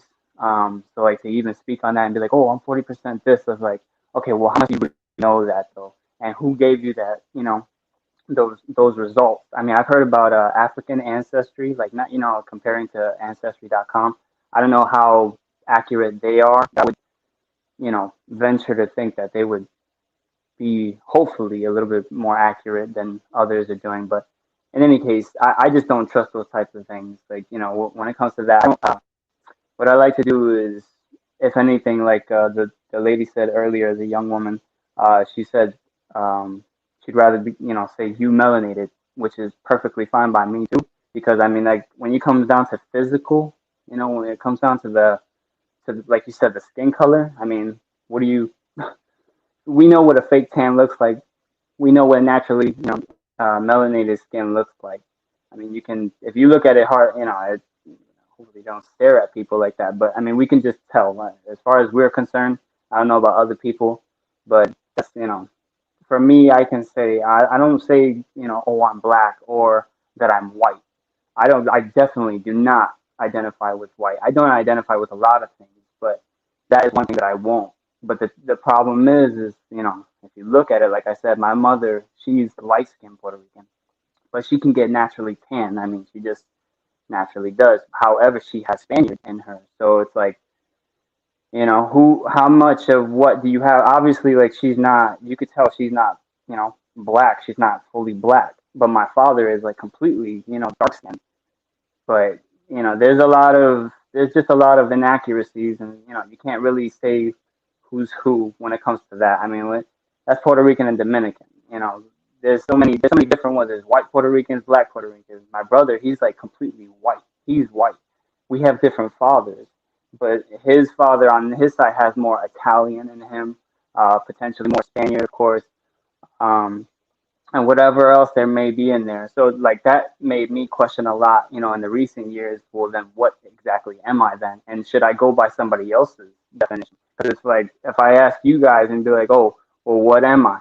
Well, then that asks a lot of questions within itself. He doesn't even know what he is. But it's like at the end of the day, nobody really knows what they are. And I know people might, jump at that and be like, well, I know what I I am. know who I am. No, Well, no. The first well, of there all, you go. Look, you I see, think everybody on this panel knows who they are, and that's why they're here. Well, I think we say we don't know who we are, but I think we do know who we are because we're all on this well, panel discussing so the label of black. So clearly we all associate on some level with that label, and that's why we're moving in a space with people who are like us. In right. fairness, right? It just to keep it real with you guys, which is Well, fine. I that's mean, what I I'm saying. So understand the understanding. nuances of it, but like we know who we are. I don't think No, any of I'm us not gonna don't say. know I'm who we not are. gonna speak for anybody else. I would never speak for. I would never do that. Like you wanna, that's your business. You know what I'm saying? You feel how you feel. You want like. I'm not saying that it's not. That it's not true. That's the thing. Is that it's okay to say that you don't know, because first of all, for me, I know. I mean, I was saying it in the comments. All this stuff was pretty much taught to me. It's not like I was born knowing. Oh, I'm Puerto Rican. Like, no, that's not what happened. What happened was when I got old enough and I was able to, with the tools that they gave us, like English. I mean, you could just look at those. I look at it as a tool that I use to communicate in order to survive. You know what I'm saying? Amongst everything that's going on. But I But mean as far that as in I'm that case, concerned, there's nothing that we know for sure. Like there's well, really that's almost my nothing that we know for sure that's by my that point. logic, right? I'm not disagreeing But with you. I'm just saying this right, right. burgeons onto a an ideology, and there are people who believe like there's nothing that we know for sure. Like I don't even know when I look out the window, if the things that I don't immediately see in my frame of vision are there until I actually look out the window, or I don't know for sure that any of you are real. Like we don't know anything for sure. I know that's not what you're saying, Javier. I'm just saying there is an ideology that stems from kind of your train of thought, which is that there's nothing that we know for sure. We can't be sure of anything. And there's a whole I don't want to call it a religion, but I'm sure you guys so I'm sure I'm not the only one who's met people who live life by this philosophy. Like there's no evidence of anything. But then I go back to it's also the reason why you bother to define what blackness is or isn't. I was very clear on why the identifier of blackness matters to me. It's not because of racial investment, because I don't believe in race. It's not because of culture, because I don't think just because somebody has dark skin that they share a culture. Um, it's solely because the world has chose to isolate Black people in a certain way that is unjust. So even if I weren't Black, right, I would hope that I would have an affinity toward identifying these people who are being attacked and brutalized based on their skin color. And that has nothing even to do with my own Blackness, even though I'm affected by it. It has to do with the fact that I think it's very important that we're able to advocate. I think it's very important that we're able to uplift and adjust. And I think it's important as a person, and this kind of goes to what Patchy was saying earlier, because this is an aspect of it, although he said it's somewhat negative. I think, again, the negativity is not on our shoulders because we didn't make these systems. But I definitely think that for the tide to change, we need to identify what we are so that we can target those populations for uplifting and protecting and embracing, and also call people out when they are engaging in behaviors that are abusive to those populations, because unfortunately that is the state of the black skinned person on the planet. That is the state of the dark skinned person or the melanated person or the whatever you want to call them, regardless of your ancestry, regardless of if you have a smattering of this and a splash of that or whatever. But I think I often wonder, like, I understand my motivation for identifying or not identifying blackness. I understand Patchy's motivation for identifying or not identifying blackness, but I don't understand Corey's. Well, I kind of understand yours, Corey, but maybe you can flesh that a little bit more, or Yes, I can. Uncle Locke's or Menelik's. Like, I think it's important that we know why it's even relevant to us, because I think But the listen, Miss relevancy is Irene, different for everybody. if we Hmm. Miss Irene, I'm sorry for cutting you off. To go with what you're saying, You sound that's really cool. low, Uncle Law. Is he just low for me or is he low for everybody? He's low Say for I'm low something. for Yeah, everybody. everybody. I think he need to come closer to the mic. You good now? You Can you good hear now? me? Oh, Yeah. Oh yeah. yeah, Okay. yeah. What I don't mean. I apologize for cutting you off. I can go along with what you're saying in reference to that if those people that we advocate for and cape for and work with to get them liberated sign have like a nice contract that once they get what they get, they won't betray us. Because historically speaking, that's what happens. Every time black people help other people, once they get theirs, they say fuck us. So that's why I'm more on the division. Black people in America, 13 people who came from the 13 colonies, type of time. Now, like I said, in the 14. 70s, in India, the untouchables, they identified with the Black Panthers. So did the black people in Israel and Australia. So if we can have a actual a contract where okay, you get yours, we work together, then that's cool. But if they ain't got no, since if they don't have no actual relationship with us, what is to say that the same thing that has historically happened to black people who advocate for other people who are oppressed, that they won't repeat the same thing that Asians did or the Jews did? I'm sorry for saying that. I know that's a trippy thing in YouTube. Or the other people that we advocated for. Who's to say that a repeat performance won't happen with them that we cape We for or we have to advocate for each other first, and make sure all the dots and all the T's are crossed. We have to. We can't include no one else until we get this mess cleaned up between us. That's just the truth. My fault for I cutting agree you with off, though. Corey that. Go ahead. Oh no, I'm sorry. I was gonna say I agree. You said before it was like dealing with spiritual. That's why like I kind of touch on all that. I'm not trying to say that nobody knows, and like that's like a different conversation. But that's like where I start. Like from the I like to think of it in my head as like getting back to the basics, and like spiritually, like that's a I guess you could say that's a good start because a lot of people. I mean, you don't even have to be spiritual. I'm not religious. I'm not spiritual. I don't like believe in a lot of what has been in my mind, to me, taught to me. I like to just go by like physical, what I can see, what I can, just physical. Like I like to praise the earth, and the sun and the moon, not like something I've never seen before that I have no, even if it was in my experience, like like if I said I saw God, just yeah, it's only in my experience. It would not be in anybody else's, But I mean, a spiritual level definitely would be something like I like to, I mean, not to brag or whatever, but I mean, everybody should honestly get into it. It's like meditation. I mean, I remember you said some time ago you don't really, do yoga or stuff like that, but it's like, see, that shouldn't even be seen as like, because I actually used to look at it as more like a female thing, like females would do that. But then I learned recently, in recent years, that is actually for everybody. Like depending on what you want to do. I'm not talking about Well, Pilates. I'm talking yoga's about like a like, religious thing, though. It's well, like no, it's literally. not Yo, actually. No, It's it not. really no. I'm gonna say this because everybody says no, it's not, but yes, it is. And having Hinduism. worked with having worked with people from India, first generation from India, for many years, um, yoga is a part of their major country religion. Now, we don't recognize that we are practicing their religion, but it is a part of their religion. It's a religious practice. That meditative practice that they have is a religious practice. Now, in the Western world, we've embraced it, but it doesn't stop. It's like praying, you know what I mean, is a religious practice. Now, you might choose to pray, but that doesn't stop it from being defined by the religious practice that it is. And I want to say this, when we talk spiritualism, but we try to remove God, like that's not possible.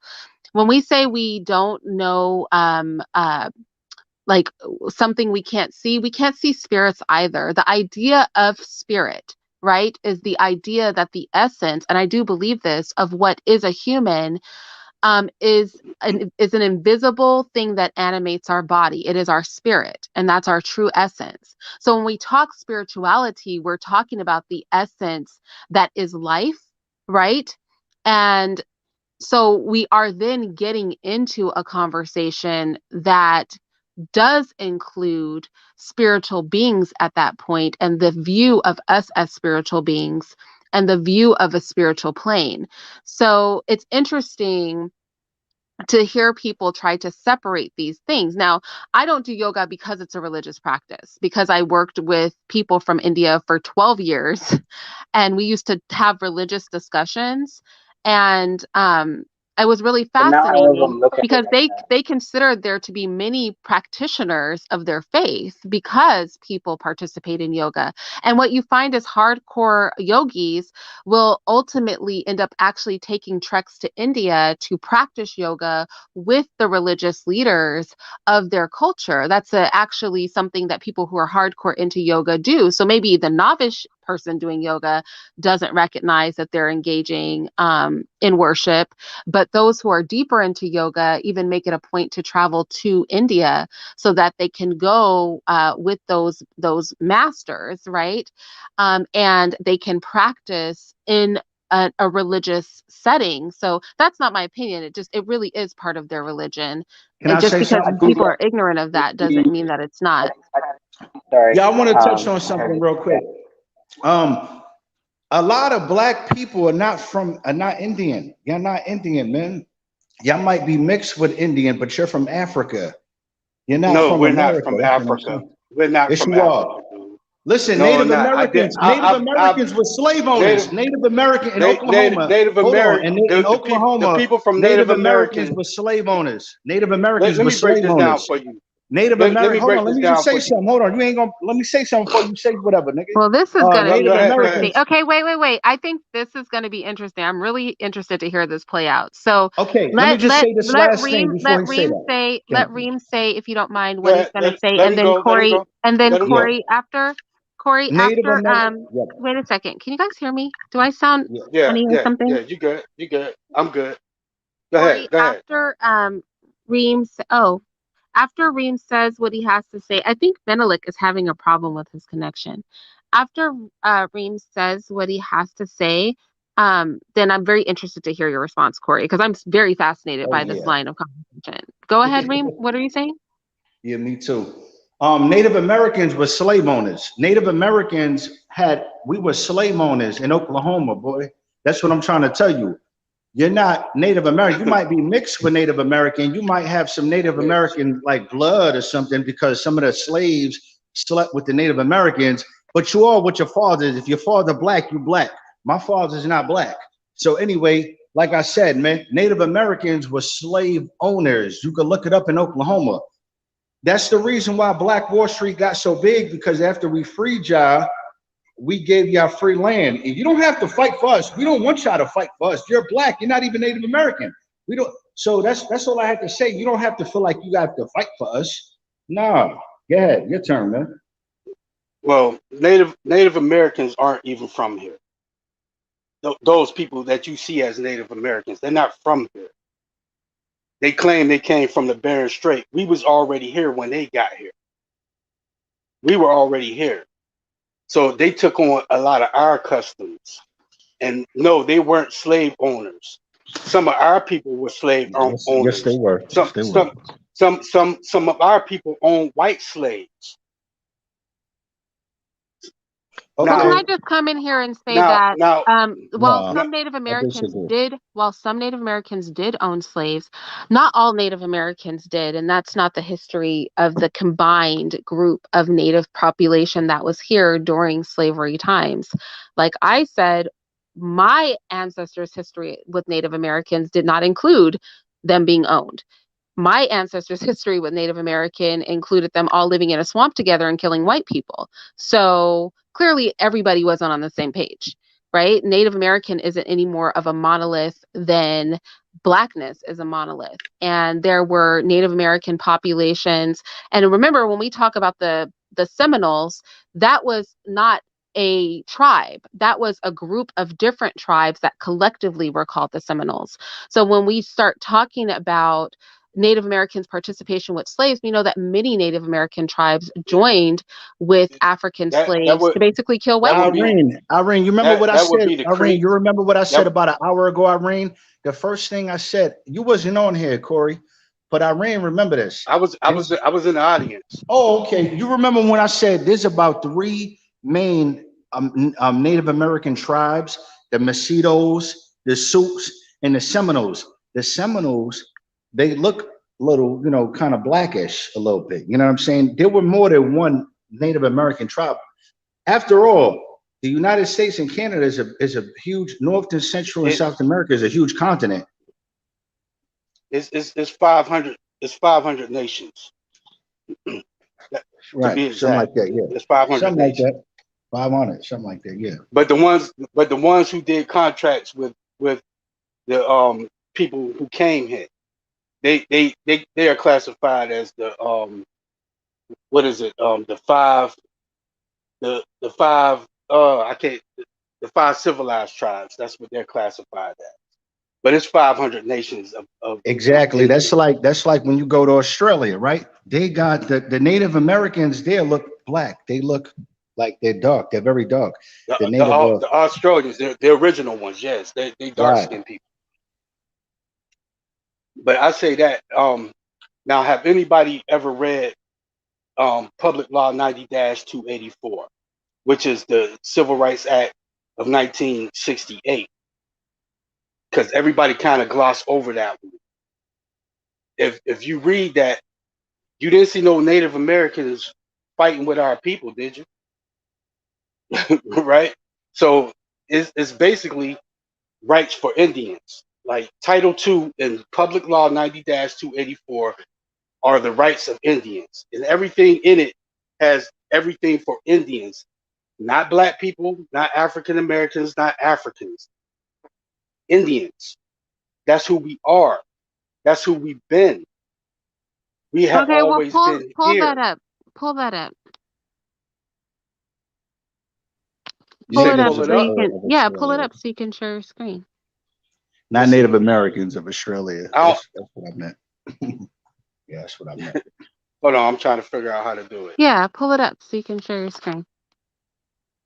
Let's see. How do I do it? How do you pull it up, or how do you share your screen? Yeah, how do I share the screen? Oh, let me see if I can get if there's something I can do so that you can share. I see share at the bottom, but I'm on a computer. I don't know if Oh it's different yeah, there phone. should be a share on there. If you're on your phone, yeah, I don't see the I I'm don't on my see phone. I don't have Oh yeah, I don't see a share option. Or put the link in the back chat. I'll share it. All right. Let's see. Public Law 90-284. Let's see. I don't even know how to get back to the original thing I was on. Hold on. Or if anybody in the chat finds it.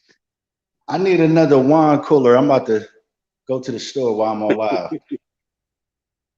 Who said that, Reem?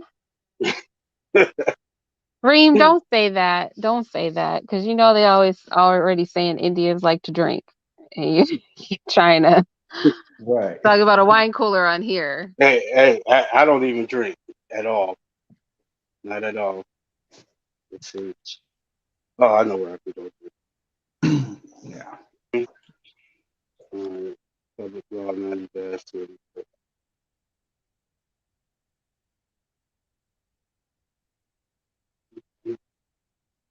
Yeah, I think the Seminole Indians look similar to those Indians in Australia because they call everybody Indian. Remember, the white people I mean, they started didn't that. have wide noses and wide lips. I mean, in all honesty, and I'm not Black Seminole, you guys. I'm not. But in all honesty, they looked a lot like me, like as far as feature wise.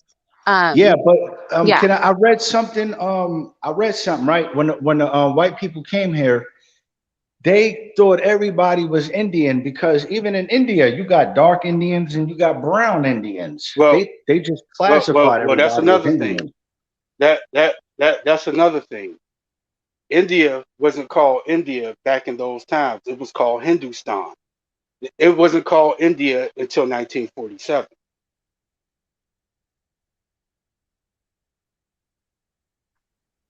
Yeah, You can look India. I that think up. India and Pakistan need to stick together. I mean, India and China, they need to stick together. India, Wait, I want to pull Pakistan, this up. we need What to is it stick called? I'll together. pull it up. Public what? Public Law Mm-hmm. 90-284. Okay. Go ahead. I'm sorry, you guys. Can't Yeah, seem to China. Go get it ahead, to man. come You on. got it. Go ahead. Okay. Now I was just saying that Indians and Chinese, all that, man, we need all to stick together, man. The white people did a number, man. White people, they did a number. They did a number on people, man.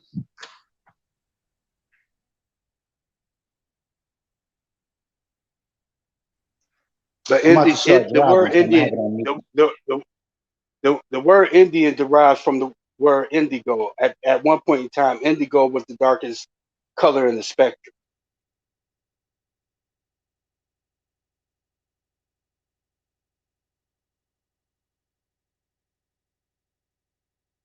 When we get off this topic, I like to bring something in, going back to the original one. Oh, hold up. I'm pulling it up. Why is my sound so bad? I'm just curious about this. Believe it or not, in all the time I've been on YouTube, I've never talked to a Moor. Never. Not one time. This is my Well, I'm first not a time. Moor. Oh, you're not a Moor? I'm not a Moor. What do you No, I'm consider not a yourself Moor. then? I'm an American Indian. It's a Oh, difference. Negative. how That's is what is the crazy. difference? I Came up thought and say that. Came up and say that. That's crazy, man. I'm an American Indian. You're mixed with African though. So I mean it's fine if you say that, No, but you no, no, no, no, no, no, no, no. I'm not, because Africans are white okay, brother. I'll let you have that. I'm originally. gonna start driving. Originally, Africans are white. Hey, how you guys? wow, now that's something I have never heard. I've never heard that before. Fascinating. Do you mean white skinned? Like they had light skin? Yeah, light-skinned white people. How would Yeah, they what we call survive? what we call white people. That's But where how they would they derive from. survive in Africa with that skin? How would they survive on the equator? There's no equatorial people with light skin. How would that happen? Well, they survive over there right now, don't they? I mean, But yeah, but with lots they of they modern come they techno they but they with lots they of come modern from they technology, they survive they there with the they ability to use sunscreens, with the they ability to come be from indoors for long periods of time, travel where from they're place not to from place here. in vehicles. But to be They're not nomadic from and here. living in equatorial climates, they're not suited for that. They're not from here. I'm not sure. Maybe I'm just, throwing him a bone. There, I believe, I don't know. I don't know the history like that, but I Where's the think the Caucasus? Romans. Where's the Caucasus Mountains located? Where's they located? They located Between in Central Russia Africa. between between Russia and Asia. It's They literally the locate border it, between Russia and Asia. it Part of the Caucasus Mountains is in Russia, and part of it's in Asia. and some of it's in Central Africa. What do you mean? It's one mountain range, though. Right. But it goes down into North Africa. That's where it's at. Wait, okay, the Caucasus, it Central Africa. The Caucasus. There's no mountains in Central Africa. It's rainforest. You got to look it up on the map. No, It's I there. know. I teach geography. I'm telling. There's no mountains in Central Africa. It's a rainforest. The rainforest is in Central Africa. It's what causes the climate of the whole continent, is that there's an intertropical convergence zone that's dependent upon that Okay, hold on, rainforest, Irene, and it Irene, Correct, hold creates right. on. South of Wait, Ethiopia, hold correct. on, right. Irene. This nigga don't give a fuck about that shit. No, Okay, I this think is Yo, this. well, yo, he's yo, No, having the yo, yo, this is conversation. not. That's not yo, This my fair is to man, not. say. This is my man, not. don't That's not disrespect fair me to like This that. is say. not a learned Don't, dude. Okay, don't, this No, don't, no, this that's is don't, not a fair don't, to. dude. That's don't not fair to disrespect me say. like that. Yeah, This is that's a not Don't fair dude to disrespect that say. me like that. this is a dude that lives in a Oh wow. fantasy land. Okay, Do not he disrespect lives in me a No, like I that, mean bro. fantasy we land. have we Don't don't know. In fairness, don't, we're don't waste your if he time, Irene. if he's having the conversation, then in fairness, then he clearly does want to have the conversation. I'm just trying to visualize, like I'm picturing it in my head what he's No, saying, he and he there he just maybe want to sit here and live out a fantasy. That's what he's here for. Okay, I'm living a fantasy. Okay, but Yeah, yeah, we bro. don't I'm living a fantasy. we But Yeah, well don't ever in, disrespect me because if you was in my face, you would never disrespect me in that manner. nigga. I I'm tell you not that right now. disrespecting you. I'm gonna tell you again. You Do not disrespecting disrespect me. yourself. You No, I'm disrespecting not. yourself, bro, by No, I'm sitting up not. here calling yourself an No, I'm not. American Indian after That's the who I am. After the American Indians had your people in slavery, nigga. Fuck Facts, wrong with facts, you? facts. That's facts. That's That's a not. fact. That Fuck, is fuck, not fact. fuck, okay, That is I want not I fact. can fuck we wrong with you, nigga? Look, okay like I said before, if you was in my face, you would never say this.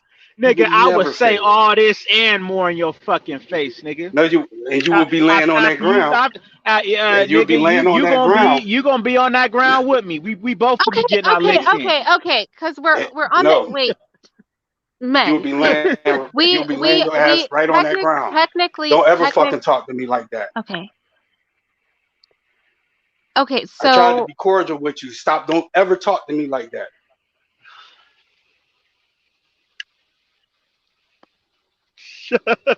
Nigga talk about, don't ever talk to me like that.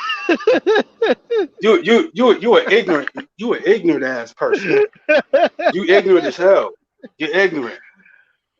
You ignorant. Like I said, if we was face to face, I would knock your simple ass right out. I would knock you.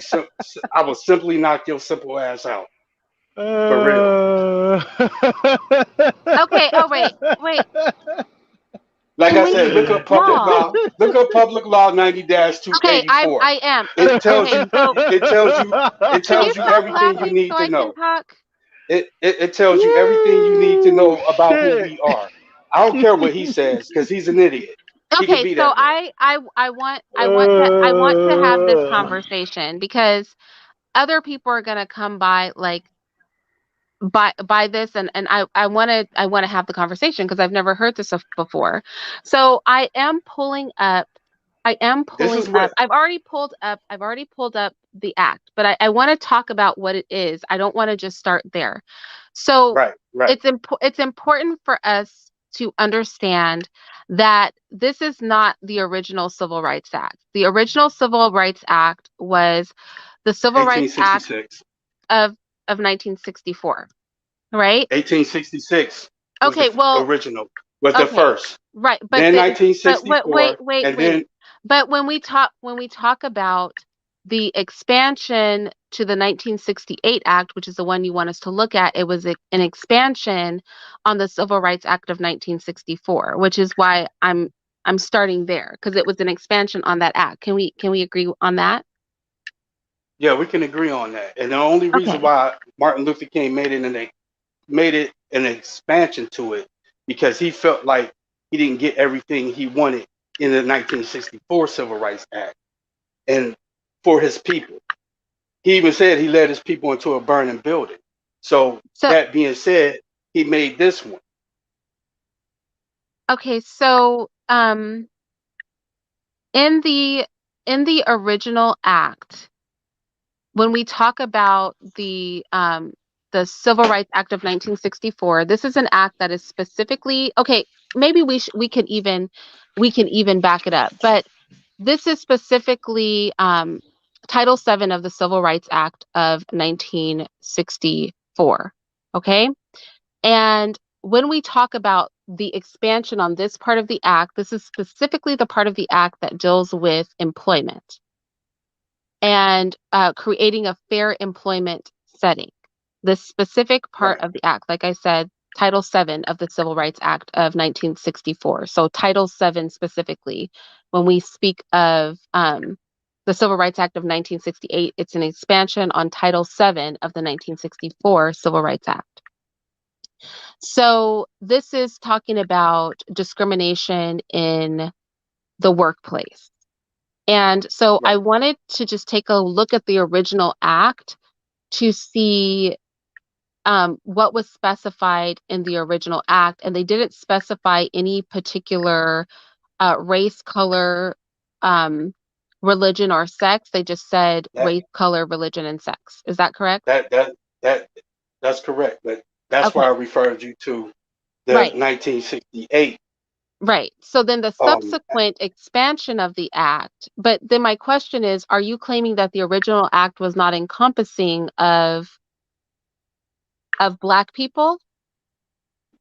no, it was encompassing of Indians because that's who they knew No, no, the they were. original, the 1964 act that The that 1960 limited discrimination in employment based on race, color, religion, sex, and national and create, origin. yeah, yeah, That was inclusive of what we consider in the modern day to be Black people. right. Okay. And so there was an expansion on that act, which is the one you want us to look in on, which was done 4 years later, specifically speaking of employment, right? Because Um, again, I'm sorry. and fair housing, Oh yes, okay. So it was and employment. fair That's housing, correct. That's correct. And fair housing, and this is an and expansion specifically on Title VII of the Civil Rights Act of and 1964. So not and the whole act, and but Title VII. and in the 68, the right to self govern and all of that is in there. It's in Title Two of it. In Title Two of the 1968 Civil Rights Act, it specifically says the rights of Indians, right? Right at the top of it. It says the rights of Indians, and it lists everything, all the rights that we have. He wasn't talking about Native Americans. That Okay, those so people you see. let's take a look at this because I do want to take a look at this. So,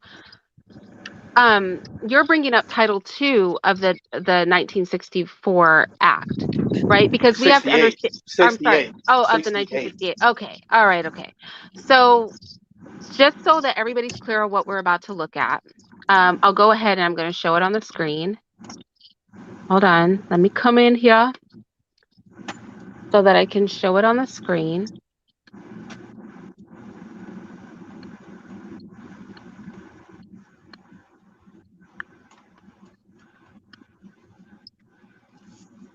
Okay. So, are we looking at it? Yes, we are. Okay.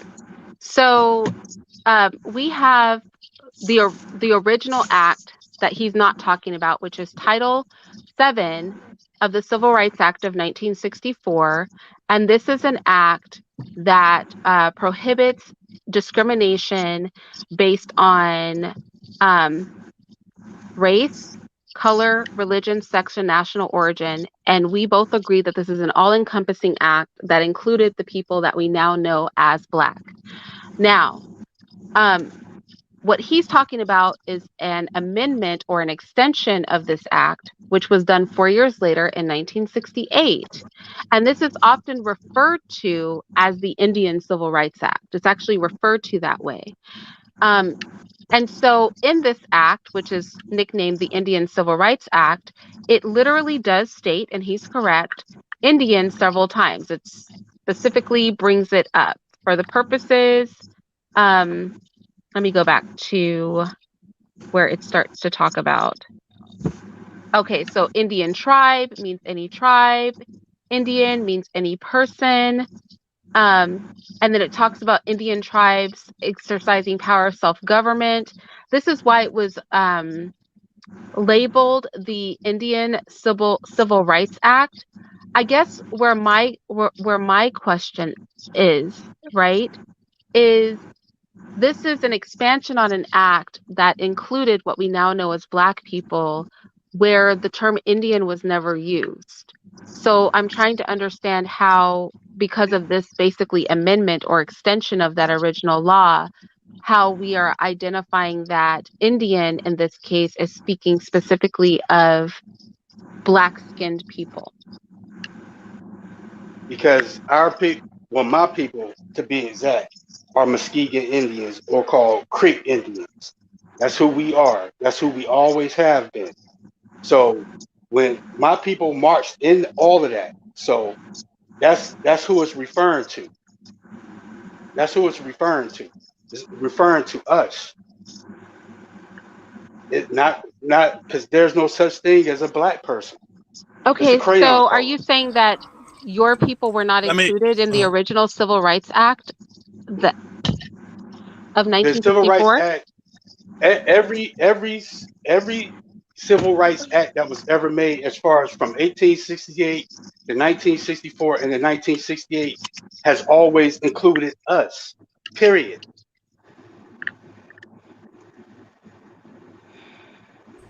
It actually All right. included Hey, the what's going Moors. on, guys? The Moors from up north Can I? started all that, brother. No, the Moors did not Hey. start that.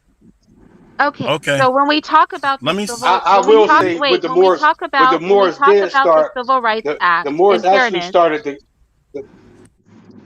when we talk about the Moors actually started Mhm. the U.S. government. They actually did start that. I can say that. Wow, okay, so when we talk about the civil rights, when we talk about the Civil They Rights did.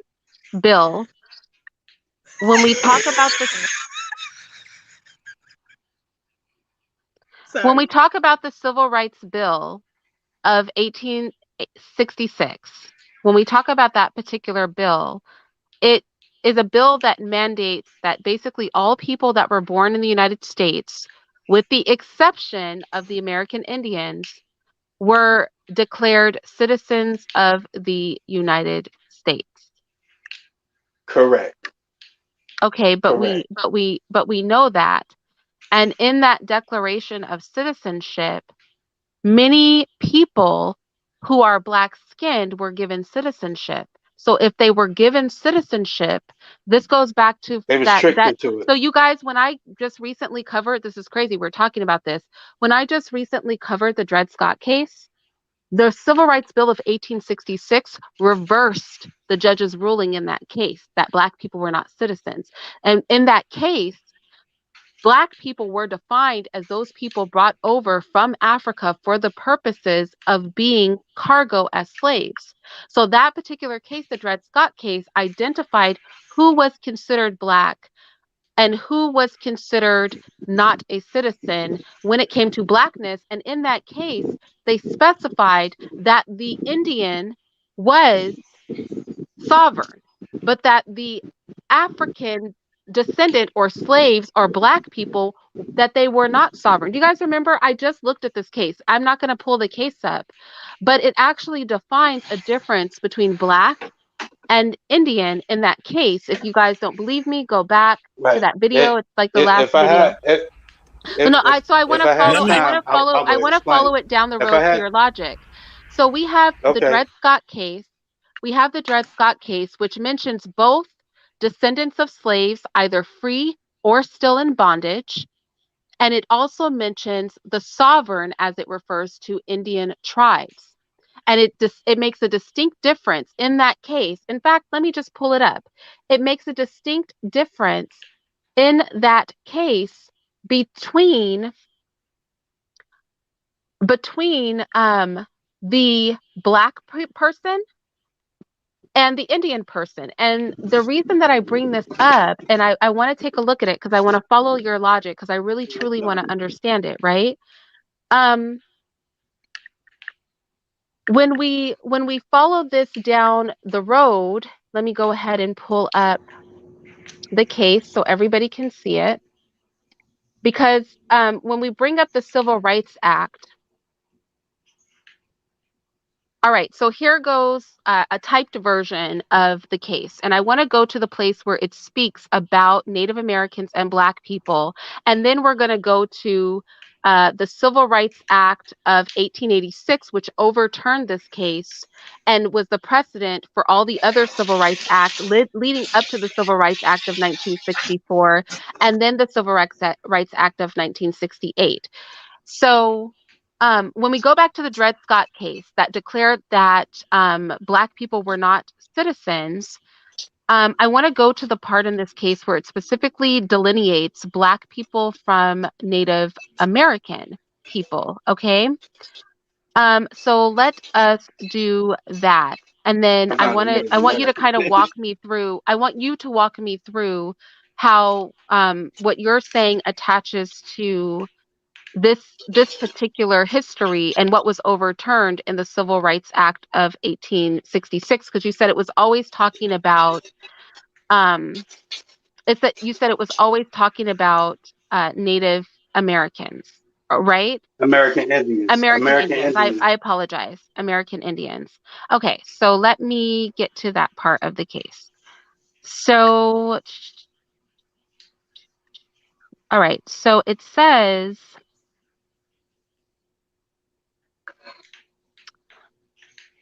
you guys give me 1 second because I'm trying to be quick for the sake of you guys.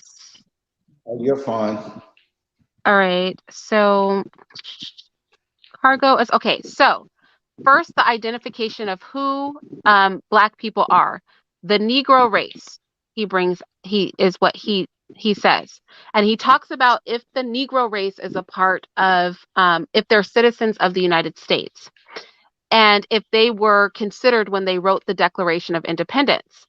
And he goes over to identify who they are.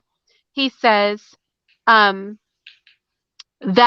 they are descendants of the slave trade, right? That they were procuring cargoes of those people on the African coast and transporting them for sale in those parts of the Union where their labor was found to be profitable and suited to the climate and production. And this traffic was openly carried on, and fortunes accumulated by it without reproach from the people of the states. For those people yesterday who were saying the white people weren't on board, where they resided. And it can hardly be supposed in the states where it was then countenance in its worst form, that is, in the seizure and transportation, the people could have regarded those who were emancipated as entitled to equal rights with themselves. This case established that Black people did not have American citizenship. And I want to go to the part where, because he also talks about Native Americans, right? And he actually compares Native Americans to Black people and says that we are not the same because Native Americans are sovereign. So hold on 1 second while I get there. And China is not the enemy. China is not our enemy. They're gonna free us. China, the Chinese people are gonna free us, man. Okay, so I think that this might be it, because they talk about naturalizing immigrants to other countries. 1871. That's the Naturalization Act. So, hold on. I want to get to the specific part where they bring up Native Americans and juxtapose Native Americans with Black people and say that they're thoughtful nights. I don't have my fingers in my ears, cuz. And that Rod, Chinese people got wide noses like Africans. The Mongolians got wide noses like African people do. But Chinese people don't like black skin either.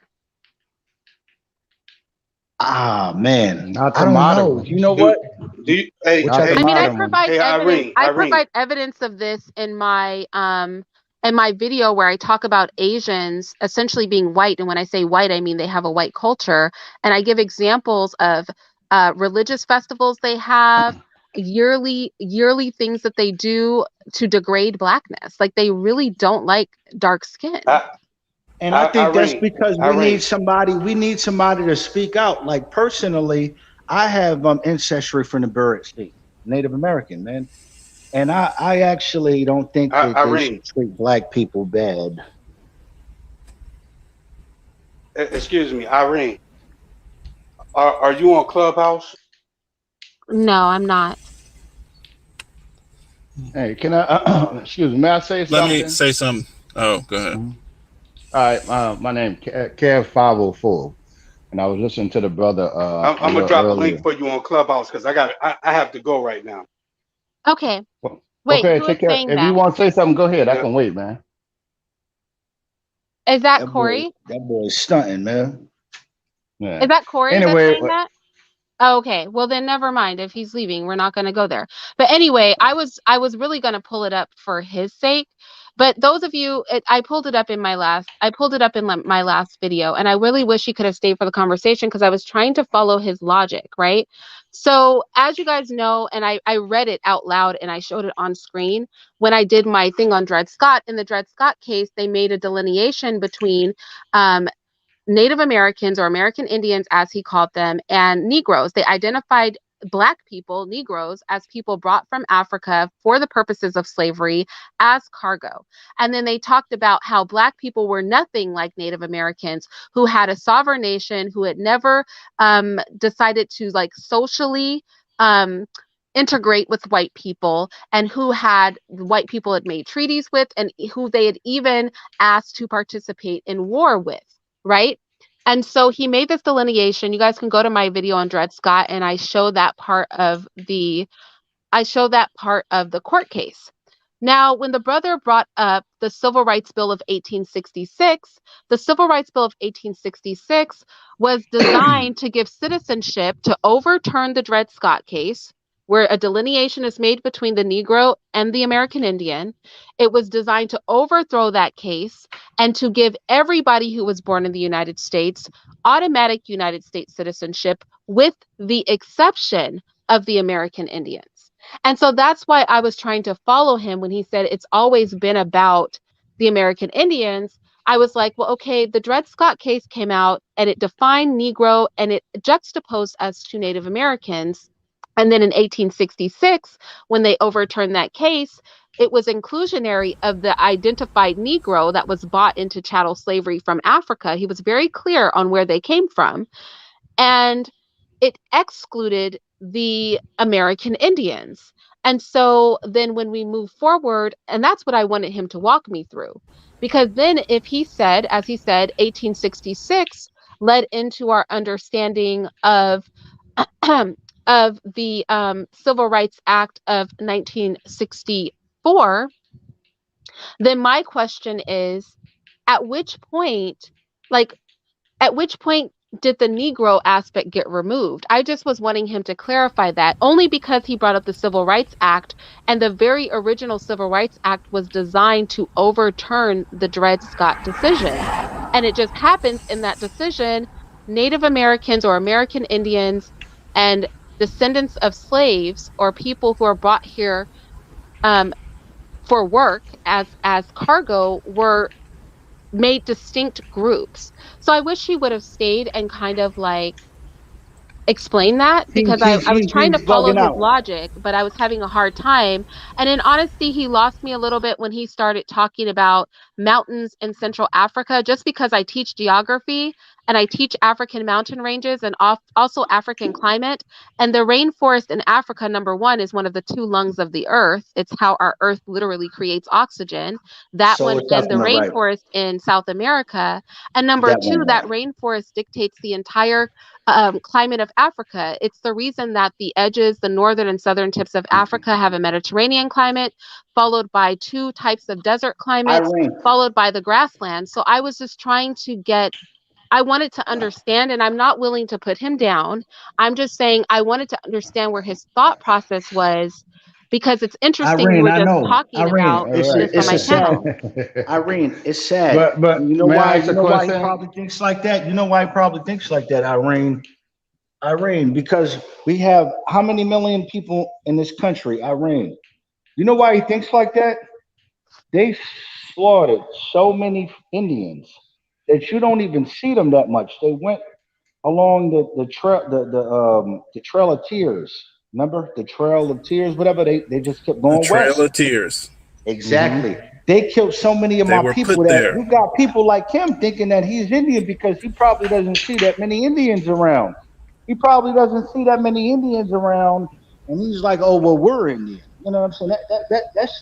That's what I'm saying. With his logic is sad, man. That's what I'm Yeah. saying, Can man. We I need can to I sit say Let me Well, say something down. on something that real for a quick. second, I really ma'am? think without him being able to share what his logic was, which I wish he could have stayed to do that, I can't say if his logic was sad or not. I just was really trying to understand it because, like I said, when we bring in the Civil Rights Act, there's a traceable history of why that act was passed.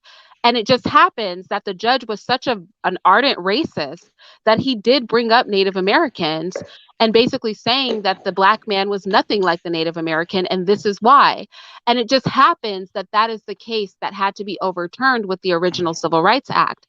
So when we get back in the history, I wanted him to explain that, especially the Caucasus Mountain He things, because can't. He can't I do it. think it's a little I bit of truth respect in there Irene. because Can I say I something, ma'am? respect Maybe people. do you think he I was talking respect. about I before there respect was people like Boko there was a Haram. shift in the continents?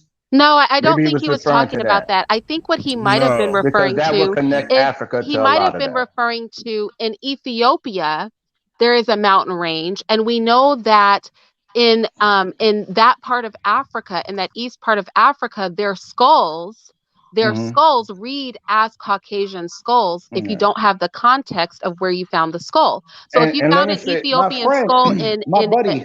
in Europe, it would read as a white skull because of the skull shape. But okay, I those want to people move to clearly aren't. I Africa. don't know that that's what he meant though, but I That's do not know he's that answering. gone, so he might have been. But I will there's say no this mountain though, ma'am. ranges in the I rainforest. will I say know that this. much.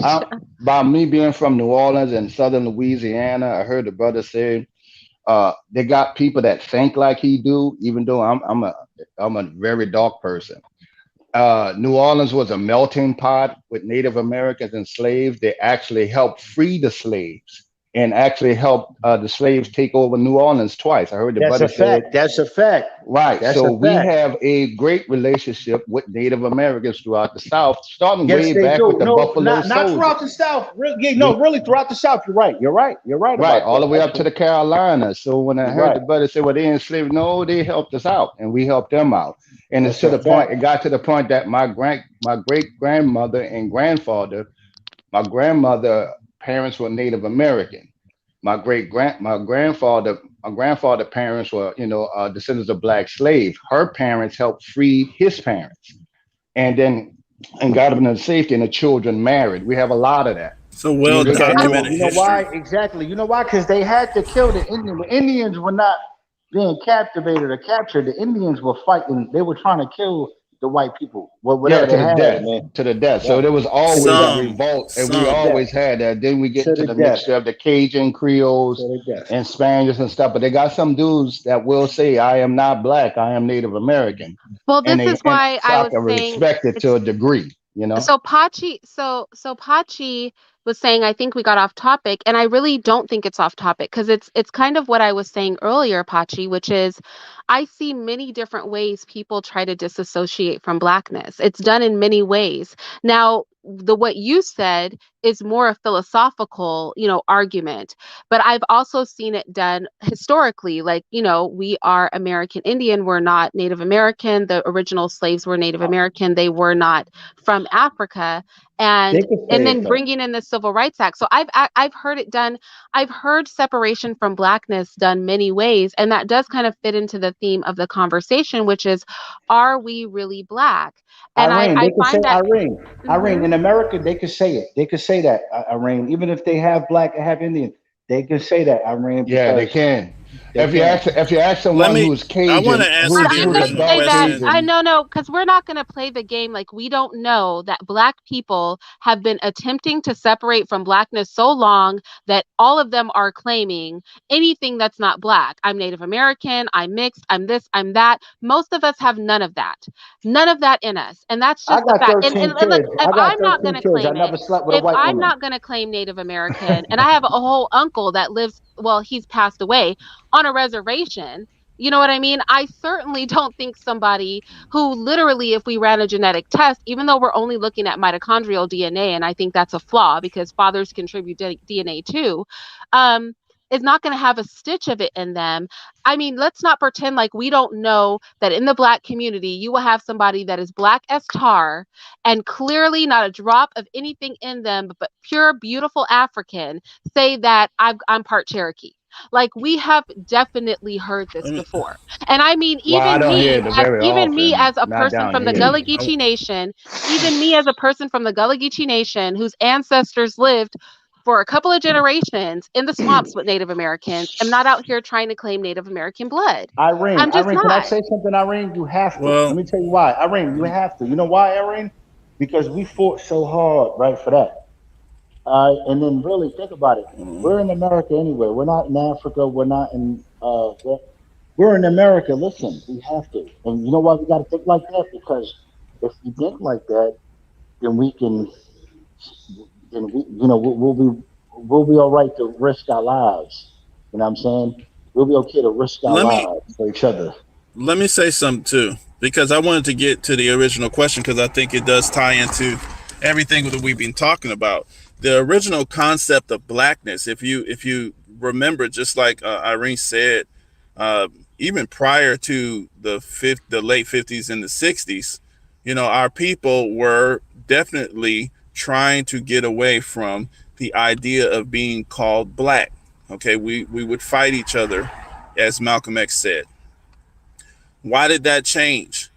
Our Well, intelligent leadership. right. Hold on. Let me finish that. I just wanted to finish this concept real quick, and Sure, man. and Sorry this about that. and this answers the question of my concept of why I'm a black person, is because the thing is, to me, black is not a color when we're talking about groups of people, and Hmm. and this is why, because what's happening is our intelligent leadership that got us from that point in time, no matter how many mistakes we can call out they made, and they made a lot, but they got us from that point in time, and they grew our population to this point in time through their efforts of black and proud, making us identify and love our natural hues, our natural, the way that we come out into this world. Brother, yes. Okay, and I just want to finish this because I know it's a lot of different. So, and I'm gonna try to be real quick. It's just gonna be like at least 2 minutes, real quick. But the point is that is something we know happened. Okay, we a lot of times we go way back into Aboriginal days and all these other things, and that's fine. That's cool to do, but then we reject our ancestry that we know. That's because, well, you Most of our got different people. ancestors. You got different ancestors, brother. Oh, That's listen, because Facts, listen. true color. that. But hold on, True hold that. on, hold on, hold on. Let me finish this point. We want to reject our grandparents. These are people who participated in a similar history, participated in a similar struggle that we know we can connect to. Okay, these are the people that attended the Gotcha. rallies. They're the ones that had I the got it right. riots. They're the ones that fought for the education. They're the ones that built the schools. They're the ones that created the memes, the black and proud. They did the work that got us here and grew our population from death plots and from slave plots. But Okay, we want to now, reject them, and we want to go way back to where we okay, were separated. you said And it. our ancestors, I mean, some of them come from Africa, many of them come from Native America. There were 5 civilized tribes. We know that the American government accepted.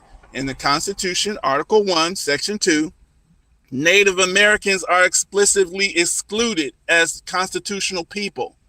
They were always excluded. And that ties into what Irene said with the Civil Rights Act that she pulled up there. They Indians are always betrayed. Their treaties are not honored. It's the same thing.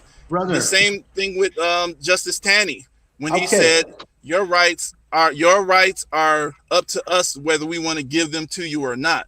You see what I'm saying? I have to So say I'm this, saying man, to us before, as a black person, glad you said that. Glad you said that. our people defined black. and they took care of a lot of these arguments that we want to have.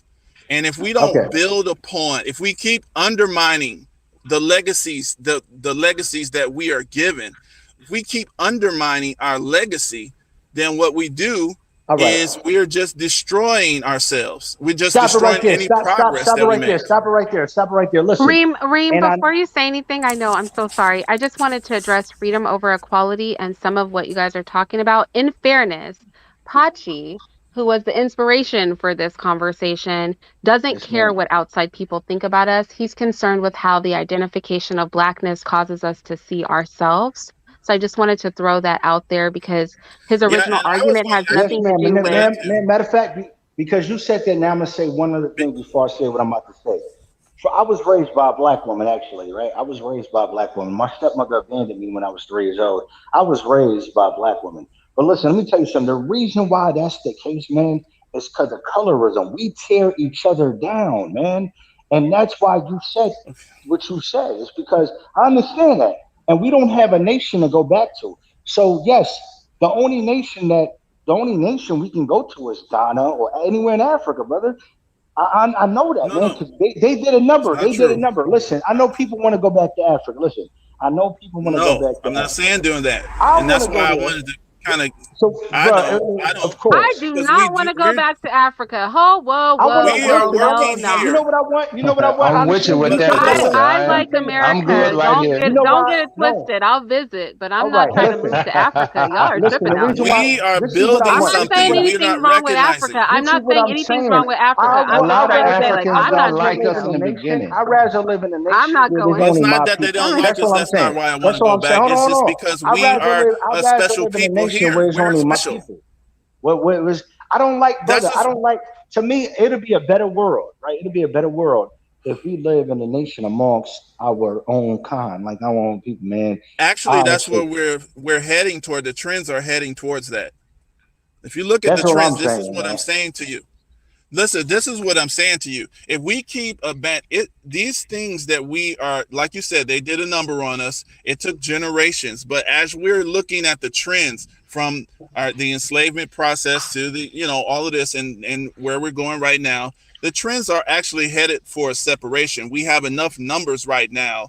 If we wanted to identify, with a Black identity, and the Black identity was taught to us. If you listen to what they were saying, people like Malcolm X and other folks who were talking, in Stokely Carmichael, the intelligent Black leadership who used the Black identity, they were saying that if you the original people of this planet would be a Black people, and as that people traveled the planet, we have different Black nations.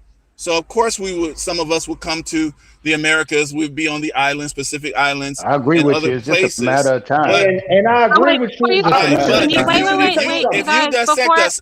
hold on. Before you continue, can I just say, I wanted to address glitches over bitches. She said, it's only colorism if you are a dark-skinned person and it's towards you. It's transference. I'm going to say this.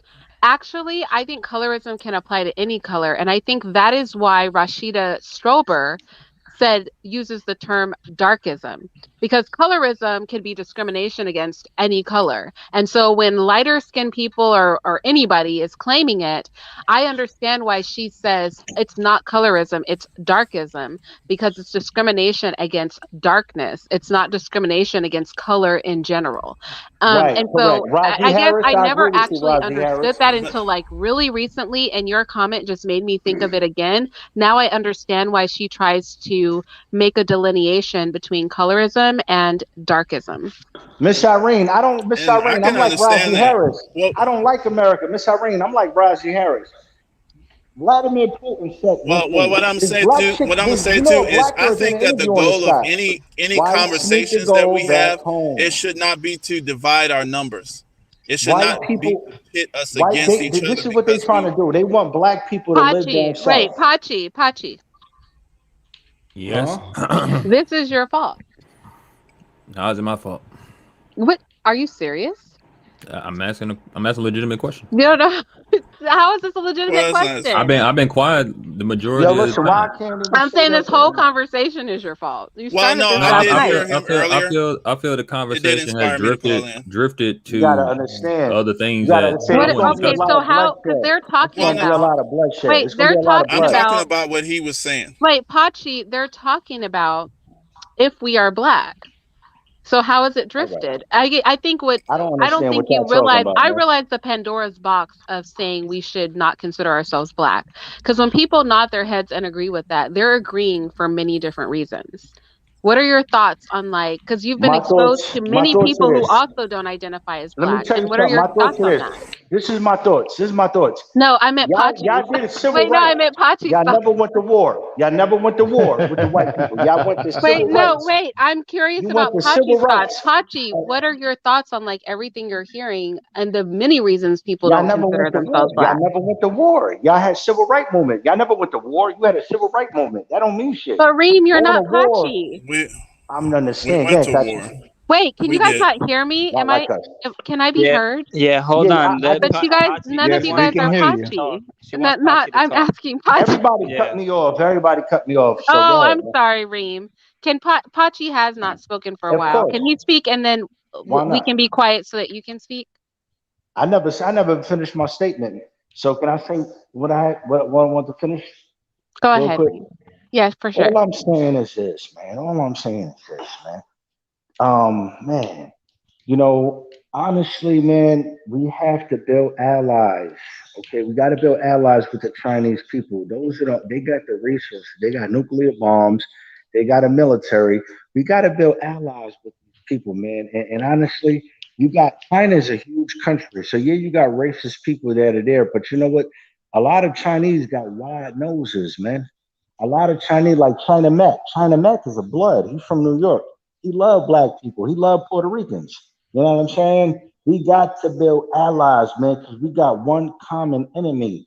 And honestly, they not our enemy if we could do it politically. But we're at a time that everyone understands we might not even have to go to war. We just need to keep How you make putting it out allies there. with people that don't like you? Okay, a friend, a enemy of your enemy is what?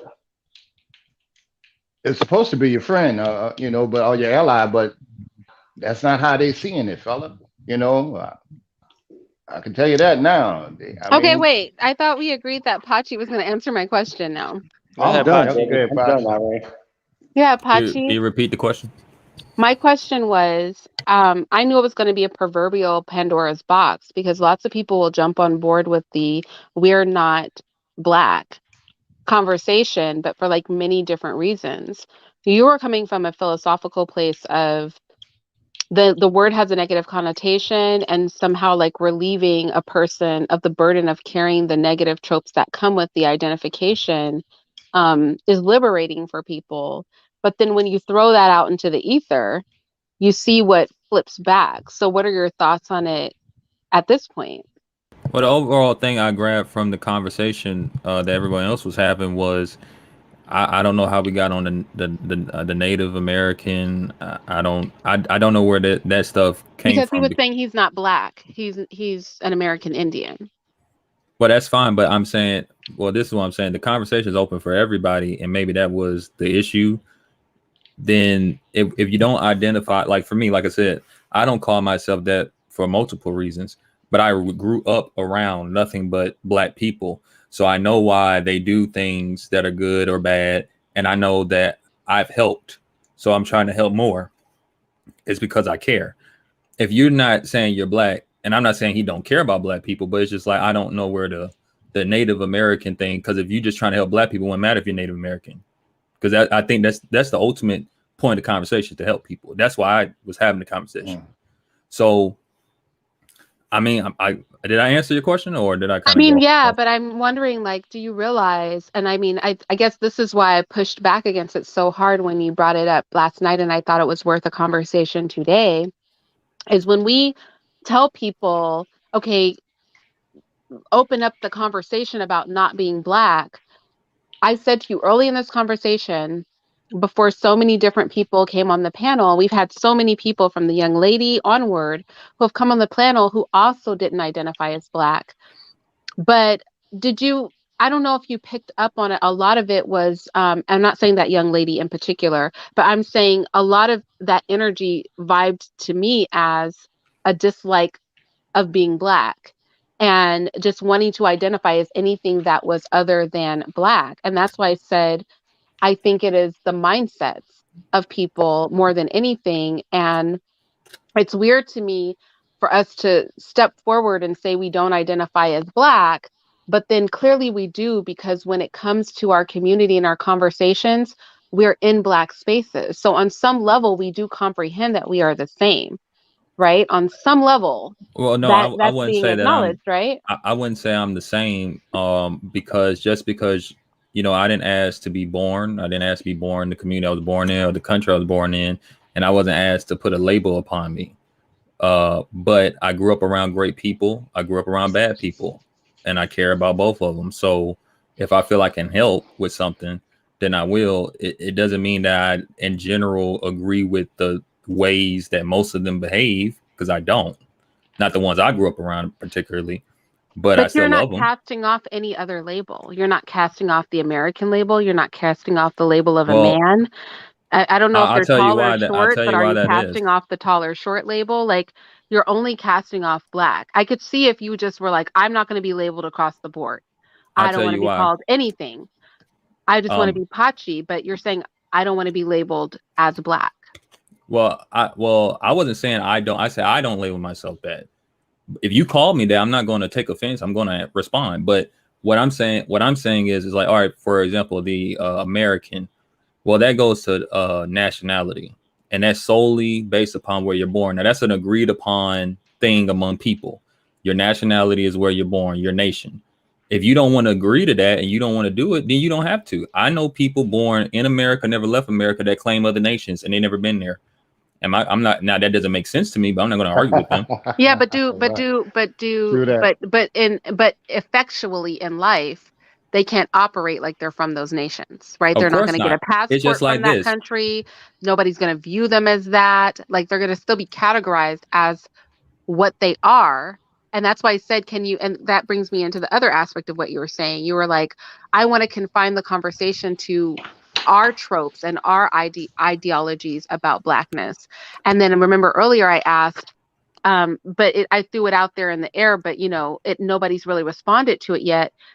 Is it possible to separate our views of Blackness from the views of Blackness that the world imposes on us, kind of like the nationality thing? You can claim whatever nation you want, but your view of your nationality is irrelevant when the world imposes a view on you. So can Well, those Six two Ella things be said, Six Ella separated? the And Great if not, said that we isn't look the weak. case to deal with the mindsets of the people who are imposing negativity on Blackness? you can I need to get my change, own channel. but it's I care about changing the person, the individual mind, because in life there are just some people you can't change, you can't reason with, and some people you might even have to fight and kill. I mean, just the reality. So but you have to change the individual and give them confidence and give them a reason to fight for something, and not just say, well, I'm oppressed and therefore I'm going to be forever oppressed because I have a label called Black and I'm Black, so I'm just going to be this way. And that's how a We lot of people gotta feel. we gotta start doing what they do, man. White people, when they look at us, man, they be looking, that weird look. We need to start looking at every white. We need to not give white people the benefit of the doubt, spiritually or physically, man. We need to stop giving Exactly. white people the benefit of the doubt. Exactly. And the thing is, this is what I wanted to say, and the reason why I called in was because of Pachi's statement that for him, Black equates with negativity and hardship. And I like what you said to him, that it depends on how that, a lot of times the way that words are programmed to us, personally, because words have a dictionary definition, but then of course they have a personal definition based upon your life. But the thing is the way that Black, that not only that I study, but also the way that it was, I think is a good way, is that it is original. It signifies that we are from the original family of the planet. And I don't understand why people believe that being of the black original community of the planet means that you have to say that you're not Native American. If you are, you can be black and Native American. If you're an African, if you're Nigerian, you can be a black Nigerian. If you're an American, you can be a black American. I mean, black is just saying that we are from that original group of people. We are a people that is capable of producing every hue, every color on the planet. That's the type of people that we are. And we are going to have the various, especially in America, because of our recent history, we're going to have various skin tones and colors because of our experience. But that experience made us a unique people. Okay. But that's the reason why I say I don't want to go back to Africa, because to me, we're literally a new group of people. I mean, we know some of our origins. Some of us know splits of our origins and everything, but not just our genetic origin, but the common ancestry that most of us in Black America share, the history. All these things combine to give us a certain lineage. And as we grow over time, we will start to look similar. If we're comparing ourselves to Indians or Chinese people, these people have been in the same geographical areas for thousands of years. So they develop a similar look. But we kind of just got mixed up because of recent history. So of course we're going to have a variety of look. And so, that's all I'm saying is that's what black is to me. I mean, it's not something that you choose. Can I just say something right quick? You're born in that lineage.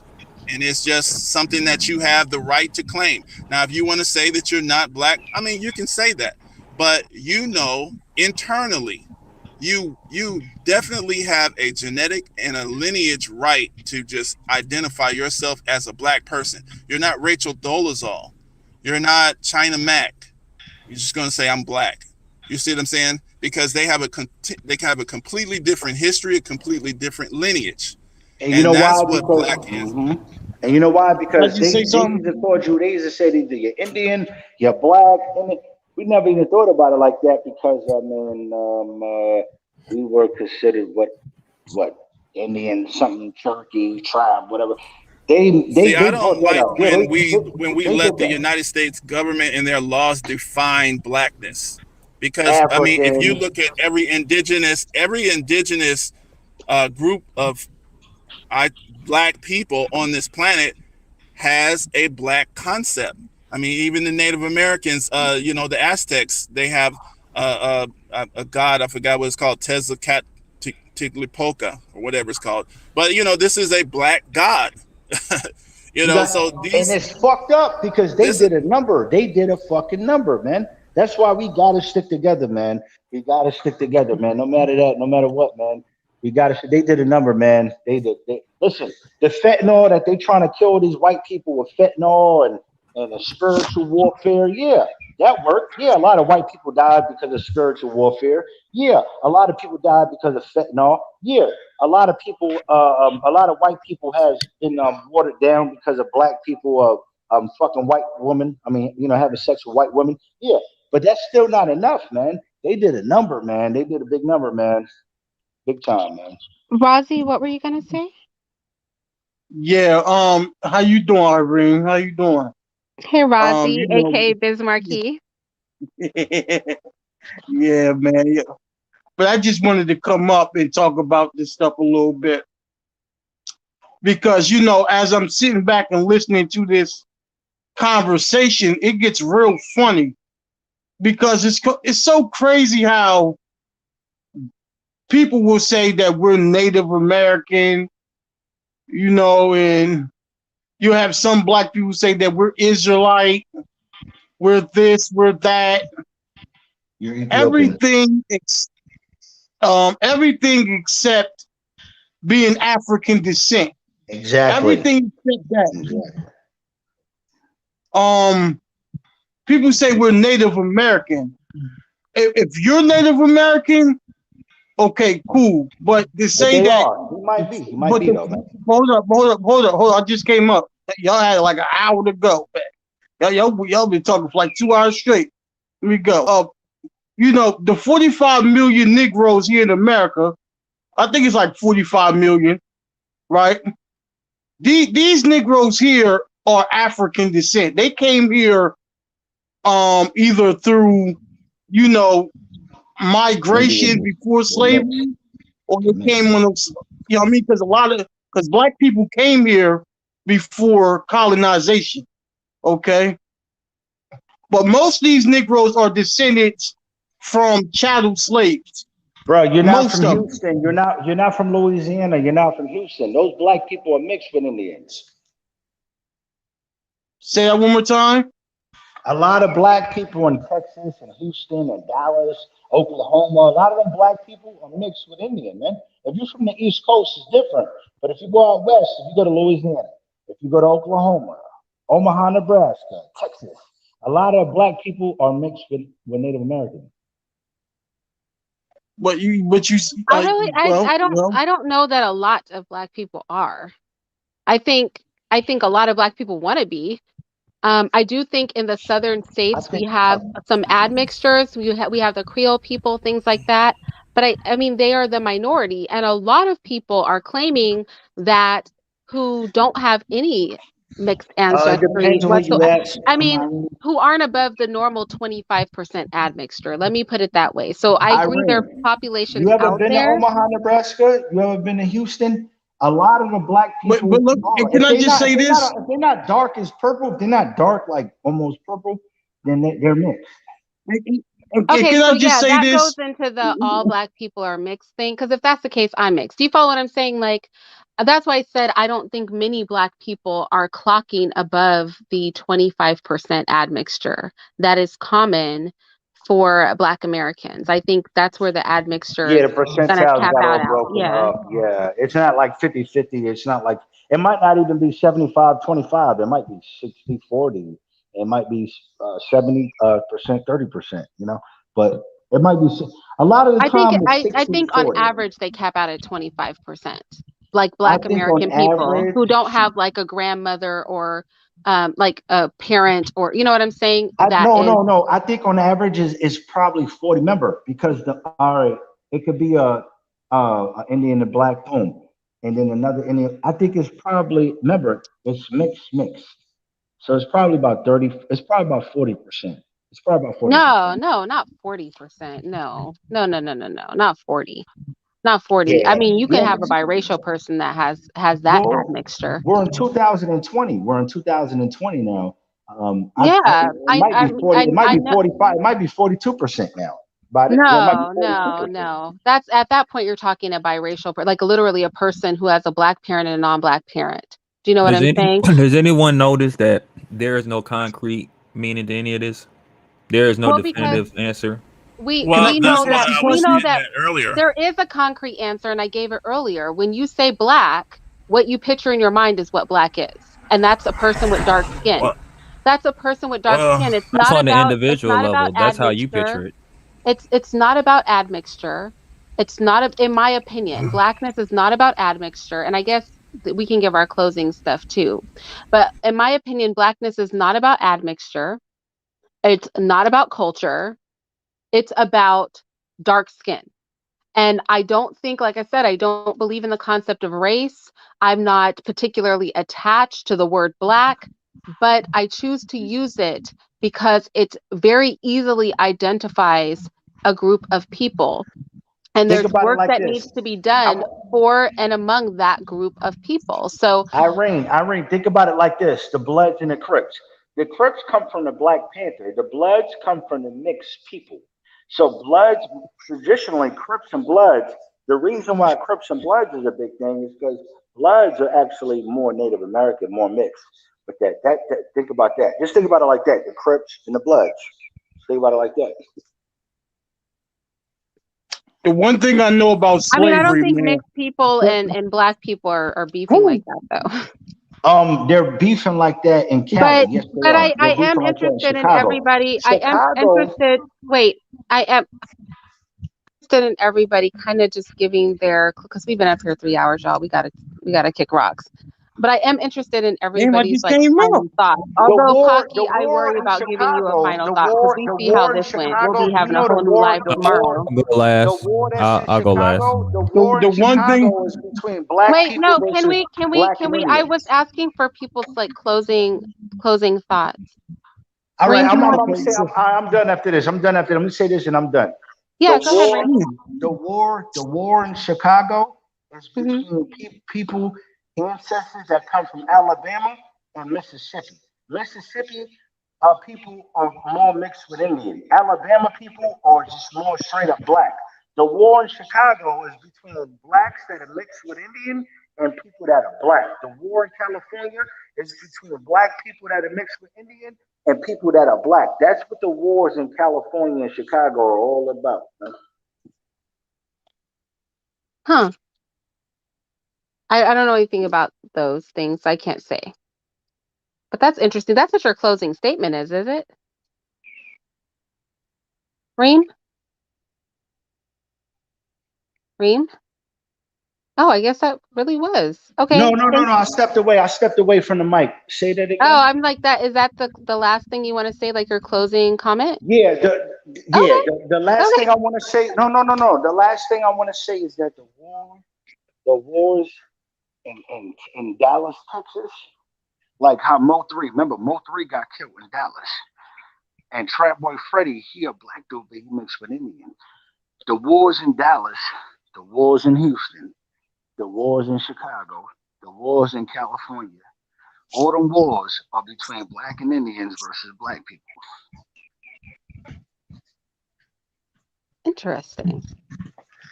Super Mike, what are your final thoughts?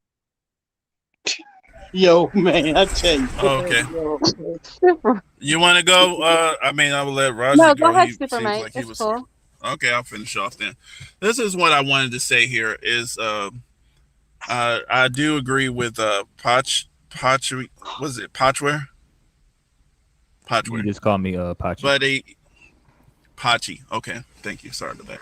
You know, you make some very logical arguments, very logical statements, but I think they actually subtract from gaining our group power, and which I think if we are going to be a group on this planet, this is the objective of any group on the planet, is to obtain the power to not only control its destiny but to protect its gains.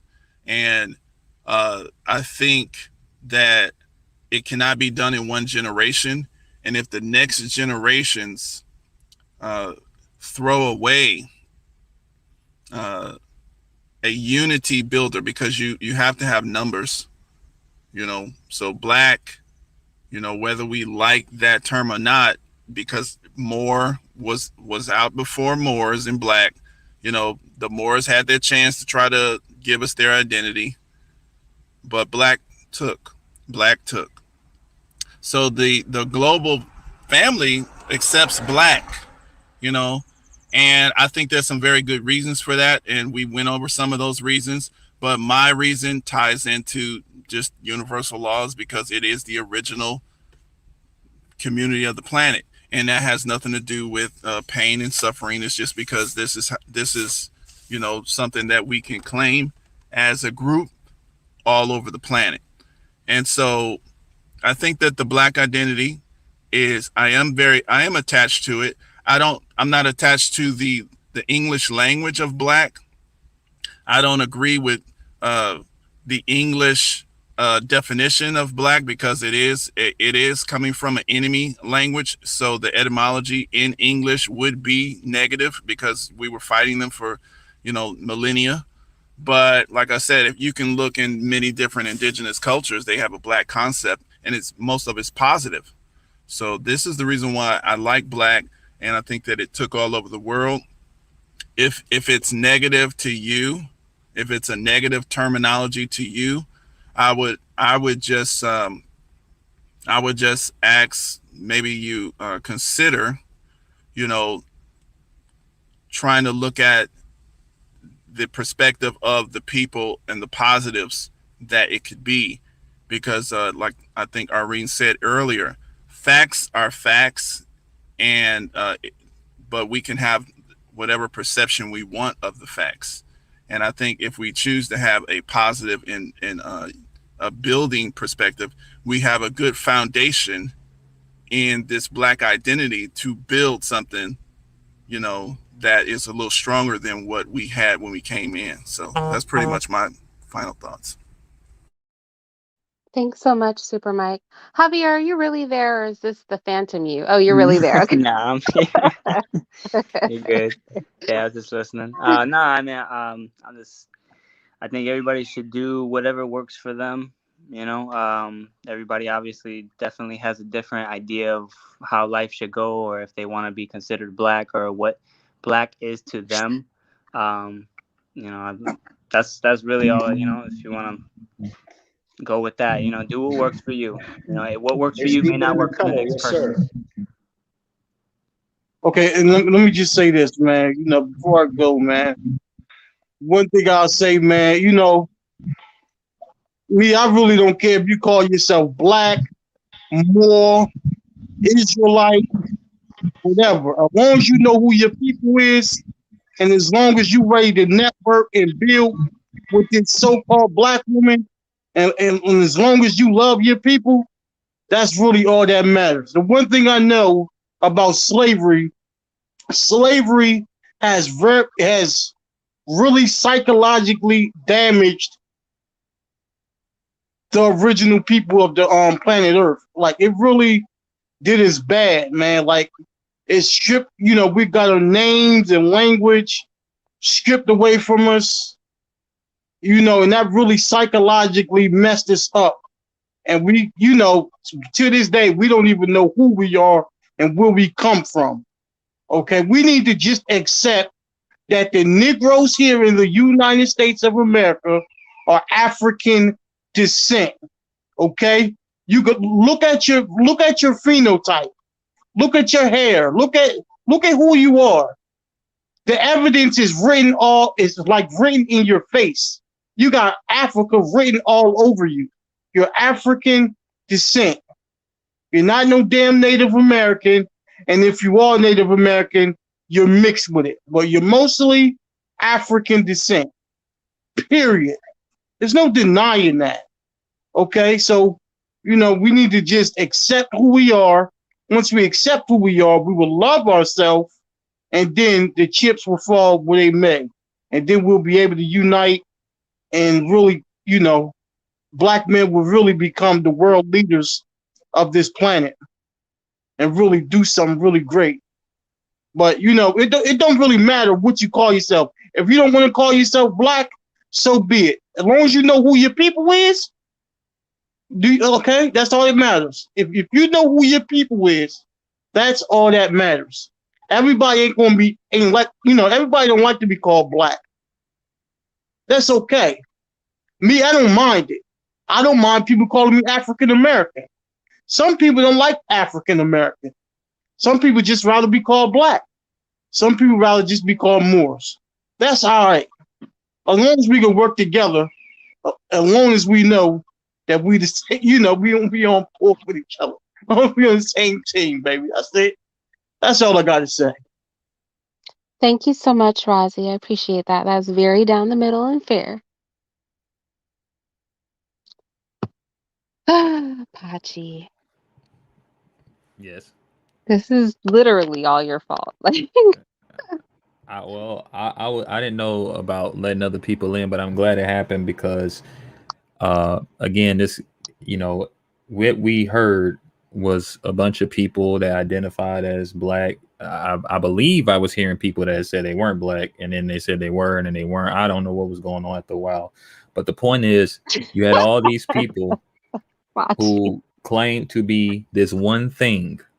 This one thing is a label. A label has to have a meaning. And if the meanings contradict, there's multiple meanings, they all contradict one another meaning. Again, I go back to children.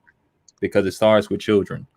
Imagine being a child and you're calling yourself black because your parents said you were black, and you look around and you hear all these different things that are black, but they're all called the same thing. They're all contradicting one another. This is confusing. It was confusing to me, and I'm a 26-year-old grown man. I didn't know what was going on. So I just let it ride. And people want to be unified. You can't unify if everyone's on different pages, which is why, again, there's going to have to be, if you want to keep calling yourself black, that's fine. You're going to have to separate from other people that call themselves black and let the world know you are not associated with them, because if you don't, everyone's going to confuse you with them. And even if you don't care about everybody else, people within your own group are going to confuse themselves with them, because they're going to say, well, they're black too. They call themselves black. What's the difference between us? And you better hope your teaching as a parent overrides the world. This is why I said this stuff is dangerous. It wouldn't be dangerous if it was handled better, but clearly it hasn't been handled better. But this has been going on before I was born. So it ain't never been handled right. So at this point, I say this respectfully, everyone in here is my elder. I sympathize because I wasn't around during the time, but I heard it was bad, but the job was done bad. Doesn't mean you don't need people's help. Doesn't mean that, but I feel so many people have an attachment to that term, and they can't even fathom, like even people that say, man, what you said made sense. It's logical. I see it, but I can't let it go. That's a problem. I know it's not real, but I want to hold on to it. That doesn't make sense. I know Santa Claus ain't real, but he's still there. No. So I'll just end it by saying this. God bless everyone. Thank you for letting me come No, on. you're not getting off that easy, Pachi. Nice well, try. I didn't want to accidentally start another conversation. Because we know you'll do that, but that's okay. No, you're not getting off that easy though. So I'll say this: in fairness, the identification of who is black has never been left in the hands of black people, and it's always been imposed upon black people, and we've kind of gone along to get along. So I think there's validity in what you're saying and defining who that is, because really everybody and anybody has been shoved into the black category. And that's not any work that we did, which brings me to what I was asking earlier, is this idea that we can deal with our conceptions of blackness without including the outside world, when the outside world is what has ultimately defined blackness. The outside world is who's dumped and grouped a bunch of people together and slapped a label on them. We didn't do that to ourselves. We didn't collectively get together. So when we say, it's undefined, it's this, it's that, it's like, that's no doing of our own. That's not work that we did. It's not the sloppy job we did. We had nothing to do with it. Well, I would challenge that it is some blame, because I'll put it to you this way. For those who realized it, and that might be very few, and didn't do anything, then you participated by not acting. And in my lifetime, I can say that the black culture in America participated, because like I said, when I was a child, Cardi B or anyone that would look like Cardi B would not be considered black. Today, she's black. Fat Joe is black today, was not black when I was a child. Were they not black back then? Because I've always, being older than you, right? Old enough to be your mother, right? Mm-hmm. I have heard all kinds of people lumped in with black people. Like literally, you could literally look like something totally different and be still considered black. And you would get bullied if you said those people weren't black. Like, yeah, they're black. That happened. Eminem's black to a lot of black people. He can rap. I mean, Bill Clinton was black. Exactly, because he smoked weed and this is a crazy thing. Bill Clinton was black because he could play the saxophone, which that's great to learn to play the saxophone. That's still odd to claim someone's black because they can play the saxophone. I heard black people say he was black because he smoked weed. That's weird. He's black because he slept with a woman in the Oval Office. That's just odd. And cheated on his wife. Why are you claiming that to be black?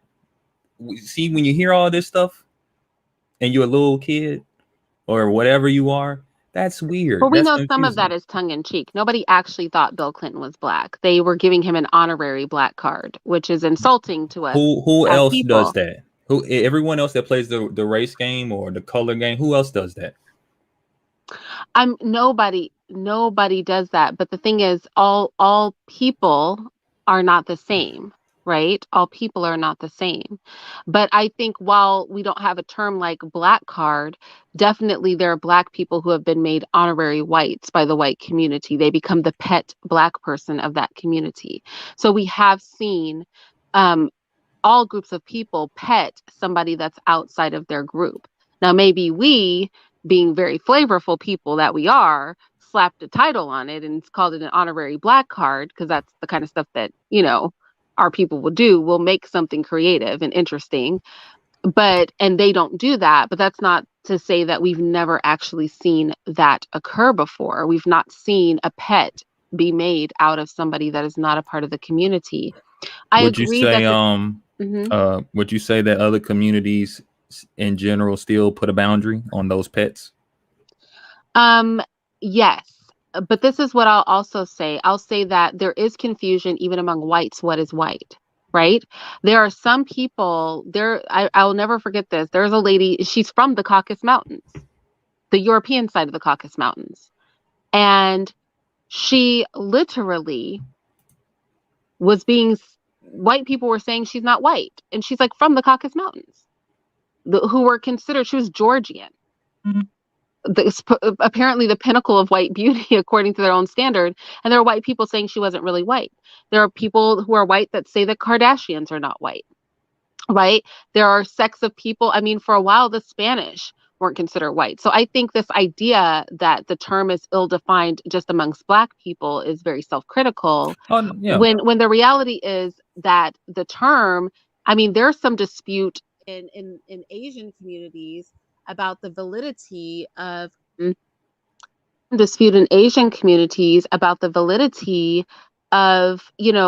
Japanese being pulled into that fold, or a lot of them don't consider people from India to truly be Asian, right? So I think it's not as clearly defined for other people as you might think, and I think it's not as clearly defined for other people because of the same reasons that I said, which is that it's a construct, and it's a falsity, right?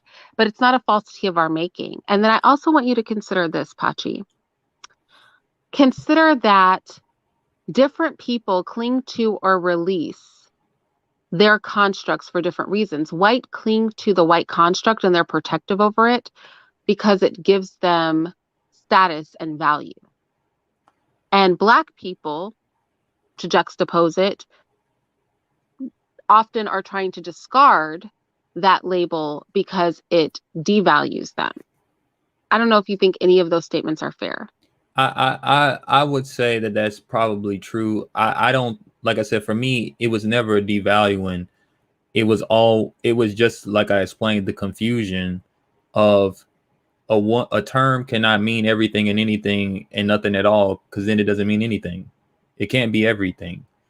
And black is everything, according to the majority of people. That, like, I had an argument in college with my professor where he said that everyone originated from Africa and everything came from Africa. I don't know if that's true. I'm just listening to what he had to say. Then he goes on to say that white people stole everything. And I had a question. Well, if white people came from Africa because everything came from Africa, how could they steal? They're just using their ancestors' music. He got upset, even though that makes sense based upon what he believes. No, I agree with that. I mean, but that, again, because this goes back to a comment she made about saying, I don't believe in it, but I'll hold on to it. And I think the nuance is that all humanity is related, right? Humanity is on a spectrum. There is no real division other than the ones we create. But because we create those divisions, and those divisions are operational in our world, and they have relevancy to how individuals on the planet engage each other, we do have to acknowledge them. We can't, it's not enough to simply pretend like they don't exist when those things are moving and effectual. And that's why I said, are we capable of isolating our independent opinions of Blackness and our place in that from how the world operates. Is that really a possibility? At some point, like the person who wants to be a different nationality but isn't, right? Or wants to be, I mean, honestly, I don't even believe in nationality. I believe that, you know, the world is the earth and we should be able to move freely about the earth, right? I don't understand the concept of being micromanaged based on that nationality. But Well, I'll ask I you can this. say that, and I can still say that I'm an American because my non-belief in nationality is not going to allow me to cross a border without my American passport, my Well, United States passport. Do you follow what I'm saying? I, So the I two things yeah. can coexist. Well, I'll put it to you this way: when it comes to like nationality, I don't feel it's fair to compare nationality to race because, like I said, nationality way before any of us were born seems to be concrete, understood. I'm not I talking don't know about about that because going back to the Supreme Court case we were looking at earlier, any state can afford nationality to a citizen. no. But What their I no. What I nationality that becomes, no yes, no but their no. What nationality becomes into question once they leave the state. no. What I'm referring to is um nationality has to do with the nation that you are from. Now, of course, the people in the nation can claim you're not from here, even though you literally are. That's a little bit.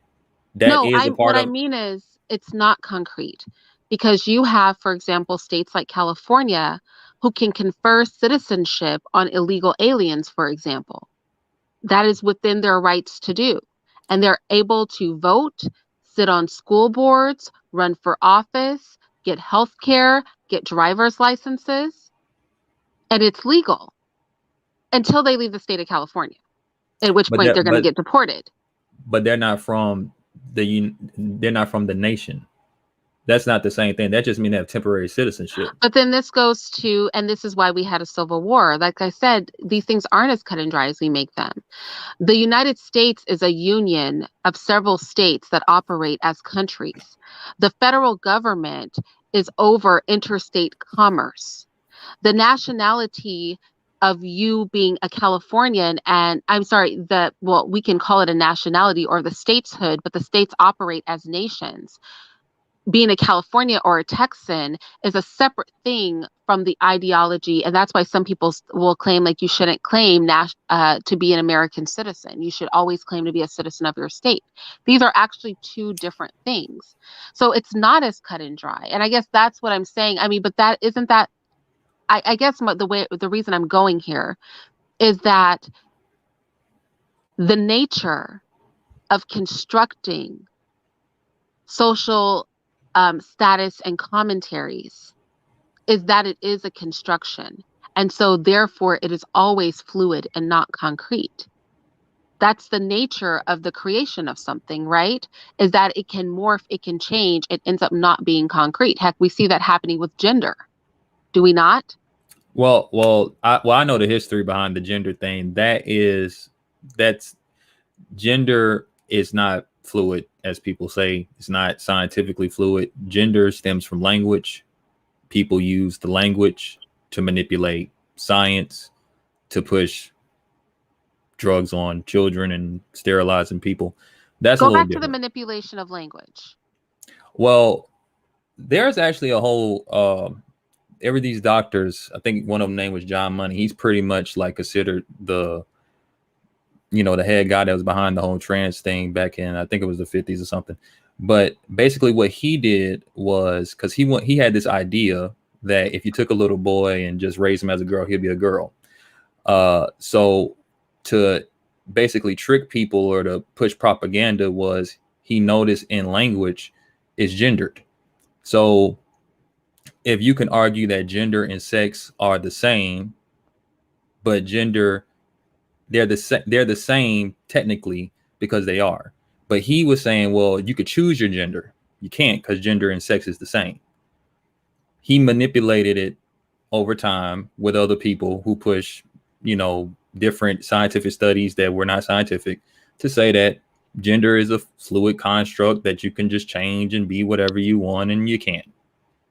They've done studies proving that people who claim to be female or women that are men are still men in every other aspect, other than maybe if they had some surgery or something, or the fake hormones run through their blood. But that's a whole nother topic. I did a I lot mean, of well, research for I that. think it's another topic, but not really. I guess what I was saying is there's fluidity in these things, and words can be used just like black or male or female and manipulated to mean whatever people want them to mean, right? Only if Based, others based allow on it. their personal agendas.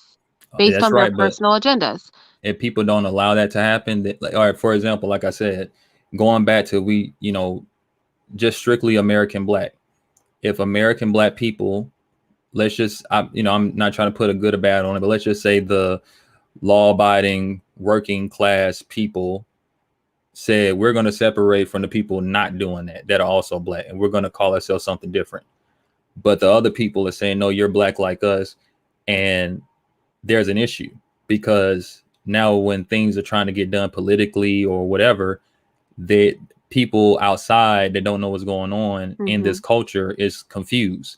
Who are we really talking to? Are we talking to someone representing this side or that side? So you know what would logically happen? There would be infighting. And technically I wouldn't call it infighting because I mark off of your beliefs is what determine who you are as a person, not your skin tone. Your skin and your facial features don't really mean nothing.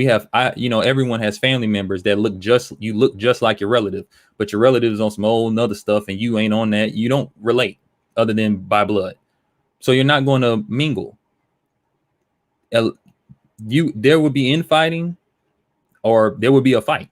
No different than if you say every white person's white, the whites fought each other. They fight each other all the time. When one group believe in one thing, another believe in another. If American blacks aren't going to fight, rather be themselves or other people. Honestly, all I can do then is just that's changing like the majority. Right now, I don't think that's really that's a mindset that most have.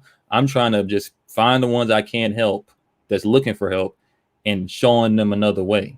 I just realized that you have an accent. Well, yeah. I just realized that.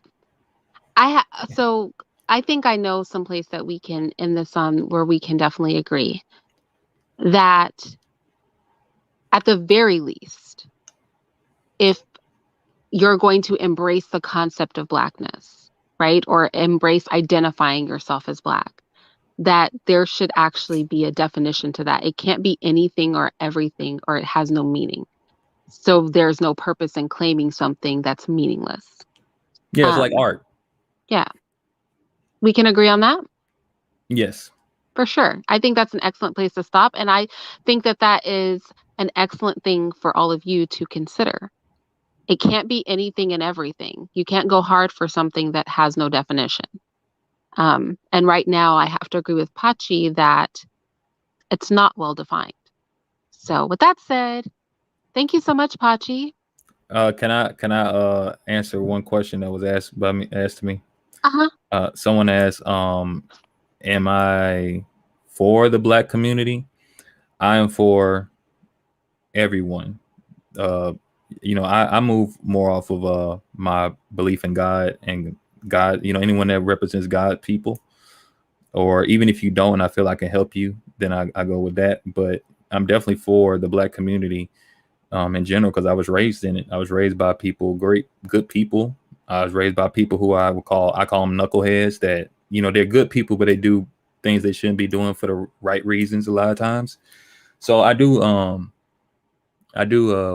stand for them. Yeah, no, he said yes. He said he is. He wanted to clarify he's for the black community, but that's not him being for the black community doesn't exclude him being for other people. But he's definitely for the community that he was raised in. He just said that. So so we don't contort what he says, and I mean I understand that and I don't disagree with it. So anyway, yes. If black is everything, then it can be nothing, and there's no point going hard on something that has no meaning. So maybe we need to start considering what the meaning is, and then we can, once we have it defined, decide, do we want to go hard for it, right? At least know what you're clinging to. know what you're representing, know what you're saying when you say, are you for the Black community? Define what Black is, and then we know what community we're talking about. I think that's a valid point, and I appreciate you coming through, Pachi. No problem. All right, bye, you guys. I'll talk to you later.